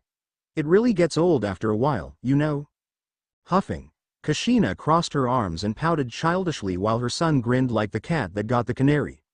So, old man, do I know you? Naruto asked, ignoring his mother's growl and twitching. Oh my, no, you were much too young when I last met you to truly know me, young man. However, I would like to change that, if you would allow. The test you partook in a while ago, well, you passed it quite splendidly. You knew me when I was a baby? No way, was I cute? Hiruzen grinned and gave the boy a little thumbs up. You were. Now, about your test. Oh yeah, you said I passed it? I thought I had to beat my mom. She trashed me. Took me out like last week's garbage. No mercy. Like I wasn't even her son. Naruto spoke, arms crossed, nodding as he spoke, oblivious to how bad it was making his mother feel. To the point that she was now currently in the corner, a dark cloud over her head, tracing little circles in the wood floor, depressed. Hiruzen's sweat dropped at this, before shaking his head. Now, no need for such hurtful words. She actually went quite easy on you, Naruto-kun. Don't you find it strange how you were able to keep up with her, despite her being such a powerful ninja? Tilting his head, Naruto thought about that for a moment or two, before shrugging. Yeah, sure. I mean, her and Ero Sennin have always told me that Ka-chan was supposed to be some super powerful ninja a while back. I thought she just got rusty. Whereas Kushina had managed to stand back up and start making her way back to the Hokage's side, her son's words put her back in the corner in a depressed state once more. Well, that aside, she didn't really. No, she had a few limiter seals placed on her so she could fight you fairly. She still has them on, in fact. Currently her level is that of a low Jonin, maybe a little more powerful. Naruto's eyes widened at that, and he turned to his mother with a shocked look. No way, Ka-chan, you're that powerful? How come you never showed it during training? Now, some might think such words would cheer the woman up, but it didn't.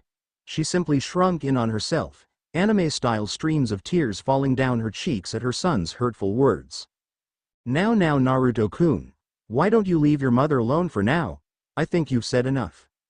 Naruto blinked, looking back to the old Hokage, before shrugging and giving a grin, folding his arms behind his head. So I passed, huh? Does that mean I can get placed with the other genin? Or were you planning on making me a jonin right away? Don't worry, I completely understand. However, I'd have to turn you down. I kinda wanna make some friends my own age if you wouldn't mind. Smiling warmly at the boy's words, Hiruzen shook his head. No such thing, Naruto-kun. I fully plan to stick you with this year's graduates at the academy. They just graduated last week, you see. And tomorrow they'll be gathering at the academy to learn their teams, and receive their sensei. I want you to be there tomorrow at 7 a.m. Naruto smiled and saluted the old man before he was dismissed, turning and walking his happy ass all the way out of the Hokage's tower. Once the boy was gone, Kushina shakily stood from where she had been crouched, sighing and scratching the back of her head. Gee, it's really nice knowing my Sochi thinks so low of me. Hiruzen stood, before pulling the woman into a hug, making her blink, before she returned it. Don't worry, Kushina-chan. I'm sure Naruto thinks very highly of you. You may not have seen it, but he had a certain mischievous smirk the whole time he was saying those things. Kushina blinked this time, before pouting. Why that cheeky little, oh just wait, he won't know when, I don't know how, but I'll get that brat back for this. Hiruzen chuckled and patted the pouting woman's head, rubbing it and ruffling the woman's hair playfully. I'm sure you will. Now, let's get those seals off you, okay? The next day, Naruto was heading towards the Konoha Ninja Academy, the sun shining, the birds flying overhead, the civilian school delinquents sizing him up from a few alleyways. Naruto was decked out in full armor, and while not bulky or really heavy by any means, it was quite an impressive sight. Of course there was the fact that his cinder coat looked somewhat like old Uchiha armor from the Warring Clans era. Tucked into his sash was a blue tanto, at the small of his back in a relatively comfy position, and tucked into it at the hip was his personal wand. He also had his bow attached to his back, with a peculiar little quiver of arrows attached to his hip opposite his wand. Finally, strapped to his back just under his bow, in such a way that he could draw it and resheath it efficiently, was a beautiful spear longer than he was, sticking up over his back a bit. He looked like he was going out to war. Tied to his head, keeping his bangs out of his face, was a dark blue headband with a metal plate on it, etched onto which was the village's symbol, a spiraling leaf. Arriving quickly at the academy, Naruto entered and slipped on a pair of round, orange-tinted shades, which clashed with his armor, but hey, he liked them. Stepping up to the front desk, he tapped on the wood top, getting the attention of the lady behind the desk. Yes. How may I help you, Mr. Uzumaki? Uzumaki Naruto. I'm looking the classroom of a Mr. Amino Iruka? Humming to herself and giving the boy a good once-over, wondering just why his name sounded so familiar, the woman shifted through some papers till she found what she was looking for. Pointing to her right, at a hallway that led further into the school, she spoke again. Down there. Third from the end on the right, and if you hit a restroom you've gone too far. Smiling at the woman, Naruto gave a salute before heading off down the hallway, the woman calling after him. I'll let it slide this once, but weapons are to be kept within ceiling scrolls while inside the building. Naruto blushed at that, and gave a nod. scratching the back of his head as he walked on, heading towards the end of the hall, looking at the right side and its doors. Okay class, settle down, settle down. You're about to hear the team placements, so be quiet and listen up. Okay. First Teha. Amino Iruka blinked and stopped talking as he heard a knock on the door over the quiet chattering of the students. At least they were quiet about it. Walking over to the door, Iruka opened it and was surprised to see a boy there decked out as if he were going to war. Hello. Can I help you? The red-headed boy nodded, and handed the man a piece of paper, which the man took and looked at curiously before opening the folded note. While the teacher was dealing with the stranger at the door, the students were taking him in, looking him over. The boys all thought he was trying too hard to look cool in his armor, while some of the girls looked to be infatuated. One girl in particular had an eyebrow raised as she looked upon the boy. That is, the boy who interrupted my proving. He had some nice moves, but why is he here? I wonder, she thought, a smile forming on her face. Meanwhile, at a seat by the window, another girl had her eyes on the strange boy talking quietly with Iruka. Onyx's eyes locked onto the redhead, though for a moment they panned over towards the Hyuga, seeing her frown, before a small smirk bloomed on the girl's own face as she looked back at the red-headed stranger. Iruka cleared his throat after a moment, before walking back to his desk and addressing the class, giving them all a serious look, making them curious as to what the redhead at the door had done to warrant such a thing. Class. While I know this is unusual, please bear with me. Today, joining you in the ranks of Academy graduate, we have this young man. Turning to the boy, Iruka gave a small nod and beckoned him over. Please, tell us a little about yourself. Nothing personal if you don't want, but it would help your fellow ninja get to know you a little. Start with your likes, dislikes, hobbies, and dreams for the future, if you would. Giving a smile, the young man gave a nod and joined Iruka at the man's desk, standing in front of it and giving a small bow. Polite. Hello, my name is Uzumaki Naruto. Things I like include my Ka-chan, my pervy godfather, my equally albeit secretly pervy godmother, training, and fighting. My dislikes include cheap things, bullies, kidnappers, rapists, and people with proverbial sticks so far up their asses their teeth look like leaves. My hobbies include meditating, messing with my Ka-chan, and as of recently, bandit hunting. Like I told my godmother, I'm pretty sure Kusa owes me a medal or something. Anyway.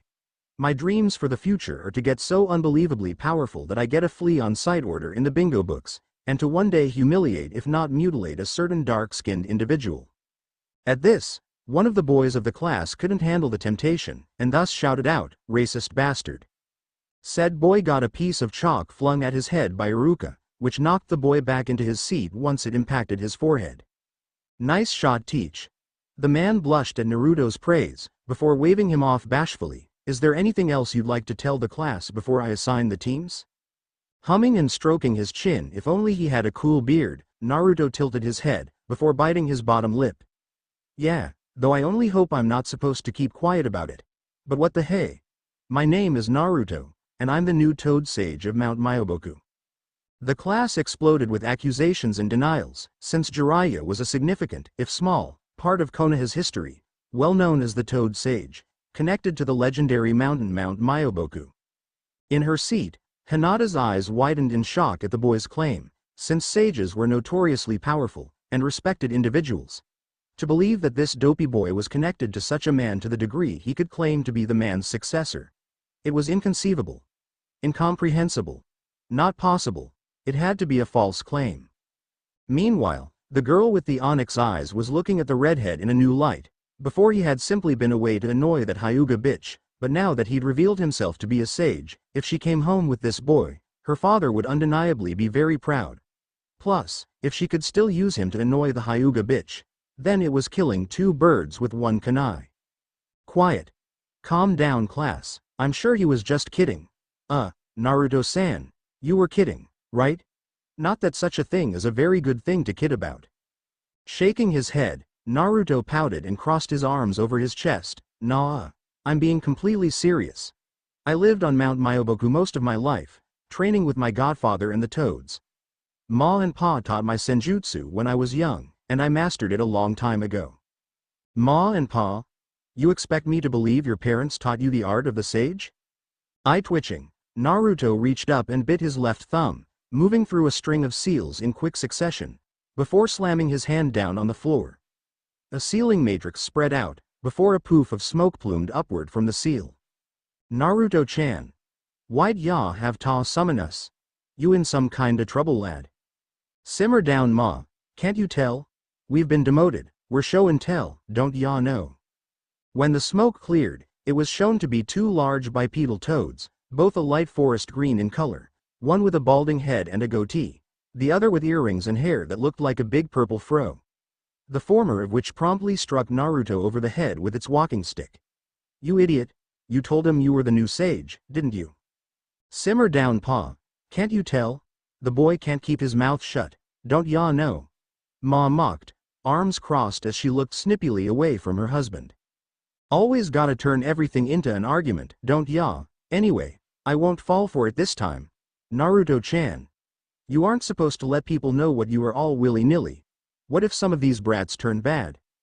Huffing, completely ignoring the totally shocked looks he was receiving from the class, Naruto crossed his arms and pouted at the small toads. Have more faith in people, pa. Besides, I'm just trying to inspire some good faith. Good faith, I tell ya, dat bayo. Yeah, well, next time tell 'em something else. Don't call us again till you're in some real trouble, Naruto-chan. With that, the two toads left in dual puffs of smoke, leaving behind a shocked silent class, teacher included. Turning to look back at them, Naruto grinned and threw up the peace sign. So whatcha think? Proof enough I'm the new sage, right? Shaking his head and clearing his throat, Iruka addressed the class again. Well then, I think that's enough sharing for right now. Please take a seat over by Miss Uchiha. Saluting, Naruto hopped it, slipping up the stairs a few rows, before getting to the row where a girl with onyx-colored eyes was raising her hand a little to let him know that she was Miss Uchiha. Once he was comfortably seated, the girl sidled up closer to him, giving a small smirk before whispering to him. Hey stud, I'm joining my family's police force when I retire. Wanna be my undercover cop? Entirely confused, Naruto tilted his head and discreetly looked at the Uchiha girl who'd spoken to him, whispering back to her so they wouldn't get caught since their names hadn't come up yet. Why, exactly? Snickering softly, the girl gave a positively predatory look, so you and me can be under the covers. Naruto thought about that for a moment, rolling the question and the answer around in his head for a moment, before blushing and sputtering a little, keeping quiet still so they didn't get caught. This of course made the Uchiha girl giggle quietly, before she stuck her hand out for Naruto to take and shake. Satsuki. Uchiha Satsuki. Nice to meet you. While they were having their little chat, neither noticed the pink-haired girl or the blonde girl sitting a couple rows back giving Naruto the evil eye. How dare he get so chummy with one of their princesses? They would have to teach this new sage a lesson in the near future. The teams had been given, basically same as canon, kinda, so now said teams were given about 10 minutes to mingle and talk with their teammates while they waited for the Jonin to arrive to get them. Almost as soon as Iruka had left the room, however, Naruto found himself swamped with people asking him questions, wanting to touch him, patting his back. This all stopped, however, when two people walked forward, both with dark hair, though their eyes contrasted greatly. One had milky, almost white eyes, while the other had onyx black eyes. They also contrasted in clothes. The milky-eyed girl was wearing a traditional Hyuga robe, tied at the waist with a soft white yukata over it, to set her apart from others of her clan. The onyx-eyed girl was wearing a dark blue kimono that cut off at her ankles, the sleeves extending just over her hands. The top part was left open, exposing her bandage-wrapped chest, and over her shoulders she had a black haori, unstrapped, a symbol of a white and red fan on the back. Glancing at each other, the two seemed to glare, before returning to looking like proper ladies. Naruto raised an eyebrow at them, folding his hands behind his head. Can I help you too? Clearing her throat softly, the milky-eyed girl was the first to step closer, extending a hand to the young redhead. My name is Hyuga Hinata. I would like to greet the new sage and extend an invitation to lunch tomorrow at my clan's main house. A sign of good faith, if you will, while also allowing me to get to know you better. Naruto grinned and gave a shrug. I guess I can go, though we might have to put it off a bit. I kinda got things to do tomorrow. Important things. Things that cannot possibly be put off. Though, if I finish before lunchtime then sure, I'll swing by. While Hinata accepted the proposal, she looked somewhat offended at the boy's choice of words. One did not simply swing by the Hyuga compound, one was invited in, and of course would show proper manners at all times. Perhaps she had been too hasty inviting him to her home. The other girls scoffed at this, before grinning and looking at Naruto, who grinned back for no other reason than this girl looked fun. You already know my name, I told you earlier. Now, you could go to that girl's stuffy old home, or, and just think about this one for a sec, you could come with me tomorrow and I'll show you around town or something. We don't need that stuffy Hyuga, let the Uchiha show you a good time. Yes, I'm quite sure you'll show him a good time, yes, everyone must love being escorted by the police. If he goes with you, that's exactly what will end up happening. You know your brother is protective of you. Frankly, your late father would be ashamed. The class gasped at that, taking steps back as it seemed like the conflict twins were about to get into it again. You, bitch, don't bring me father into this, at least mine never ridiculed me as a child. I was never so weak that I had to be mentally broken down before anything respectable could be built up. HMPH, no, you were simply so arrogant and childish that your brother had to spank you publicly every time you did something foolish. I feel sorry for all the apologies your clan had to give out on your behalf. Naruto's sweat dropped at the two girls' back and forth banter, scathing as it was. Just as it looked like the two were about to come to physical blows, Naruto injected himself between them, pushing them apart by their shoulders, subtly inscribing repulsion seals on them. With said seals on their bodies, neither would be able to come within 6 feet of each other with any part of their bodies. Whoa now, calm down you two, what's with all this hostility? From the little crowd of people, a male voice popped up, don't you know anything? Their clans are rivals in this village, they can't be around each other without a teacher or people they care about. Otherwise this happens, like all the time. Humming at this, Naruto looked at the two girls, before grinning and strengthening the repulsion seals before removing his hands from their shoulders. Well, in that case, if you two can get close enough, you can duke it out if you want. Are you crazy? You're the sage, right? Stop him.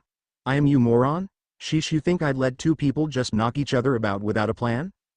His words were proven as he stepped back, the two girls glaring at each other haughtily, dashing at each other the moment the boy had stepped from between them. Whoa.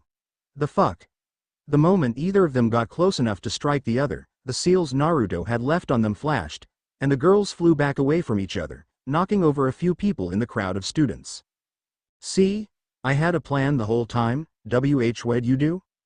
Yes, oh sage, what did you do? Hinata's voice chimed in, her glare now set on Naruto. Sweating a bit, he quickly slapped a seal onto himself, before explaining. I left repulsion seals on your shoulders. They work by repelling each other. You both have one on you, so for now, if you try to attack each other, you'll just be flung back with force equal to how hard you tried to reach each other.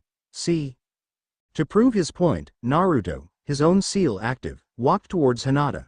Being naturally stronger than her physically, as soon as he got within range of her seal, the girl blinked in surprise as she began to slide back on the floor. It was as if something was pushing her along. It stopped as soon as she flowed chakra to her feet, stopping Naruto's forward momentum, like he was pushing against an invisible wall. Like a mime. Amazing. Simply amazing. Not only a sage but he can use seals too. Damn, some guys get all the cool stuff. A voice spoke from the gathered people, another male, voice a little gruff. Satsuki scoffed at this, before glaring at the Hyuga girl. So what, we can't attack each other physically, these seals do nothing against weapons. No. No they do not. Crap. Before the Uchiha girl could throw any of the weapons she was reaching for at Hinata, Naruto threw his hands up, creating a bubble around the onyx-eyed girl, everyone's eyes widening at the sight of it. More so however when the weapons the girl threw began traveling at a snail's pace within the bubble. Whistling nonchalantly, as if he hadn't just slowed down time in a localized area, Naruto walked into the bubble, showing to be completely unaffected by it, and snatched the shuriken out of the air. The time-slowing bubble shrunk down to nothing a few moments later, and the boy gave a cheeky grin as he stared at the shocked Uchiha. Now, no throwing lethal objects at people. I don't care if they can block them or catch them or what have you. Of course, then the class exploded into an uproar. Sighing and looking at his team, One Hitaki Kakashi was wondering why he ever quit the Anbu. The moment he and the other teachers had arrived to pick up their teams, he had been forced to be there on time by Kushina. The class had been in an uproar over something. At the center of it all had been two of his genin, and one of Kurenai's. Rubbing the back of his head, Kakashi sighed again and cleared his throat. Okay, you three, we'll start with introductions. I'll go first to show you how to start. Now, while yes, you three probably know each other from class, I don't. So, here we go. My name is Hitaki Kakashi. I have many likes, and there are a few things I don't like. Hobbies, well, I have some certainly. As for dreams for the future, my current one is to make you three into outstanding ninja. All we learned was his name, was the cumulative thoughts of the three sitting before the man. Okay, you, Pinky, why don't you go first? Said pink-haired girl huffed and crossed her arms over her almost flat chest. My name is Haruno Sakura. My likes include Satsuki, Hinata, reading books, and learning new things. My dislikes, anyone who gets between me and my princesses. So currently, Naruto. She glared at said boy after speaking, though Naruto only waved her off. How was he supposed to know the two were spoken for by such clingy girls? Seriously, Sakura and that Ino girl. Any hobbies? Oh, yes. I like to spend a few hours at the library every other day, and I like to try and brush up on my ninja medic skills. As for my dreams for the future, well, I have two. One is to become a medic on par or better than the legendary Tsunade of the Sannin, and, the girl started blushing and wiggling in her seat, seriously freaking Satsuki and Kakashi out. Naruto just thought she might be constipated. Oh my, I couldn't, but maybe, oh my, but who would I choose? The beautiful and confident Satsuki? Or the refined and elegant Hinata? Could I have both? Oh my? She may have thought she was speaking quietly, she wasn't. Everyone heard what she was saying, and Satsuki for one had anime-styled tears falling down her face, slowly inching away from the fangirl having her little fangasm over her delusions. Oh, Ahem. Clan brat, you next. Please? My name is Uchiha Satsuki. Something I like are tomatoes. As soon as that word came out of her mouth, Naruto stiffened, looking as if he just smelled something foul. Things I hate are traitors and a certain Hyuga bitch. My hobbies include training, cooking, and helping out my clan's police force. And my dreams for the future are to track down the traitor who killed my father, and, well, I guess find someone really powerful to become my husband. Sakura personally looked like she was going to turn into a statue and shatter when Satsuki spoke of getting herself a husband. Okay, lastly, you there, are red. Honestly, the temptation to call the boy a tomato was horrible. Kakashi barely resisted, and saved himself the wrath of not only Naruto, but the boy's mother as well. Clearing his throat, Naruto grinned and decided to take a page out of his godfather's book. Throwing down a smoke pellet, he quickly summoned a large, person-sized toad, standing on it in a crazy one-legged stance. From the east, to the west, women want to be with me, men want to be me. Bandits fear me and villages love me. I'm the one, the only, Uzumaki Naruto. Little drums and such went off as he introduced himself, his arms outstretched. Back on Mount Myoboku, Jiraiya paused in his training, a tear falling from his right eye. He felt so, undeniably proud for some reason. The end. I hope you enjoyed this episode. Remember to subscribe and like this video. See you in the next part.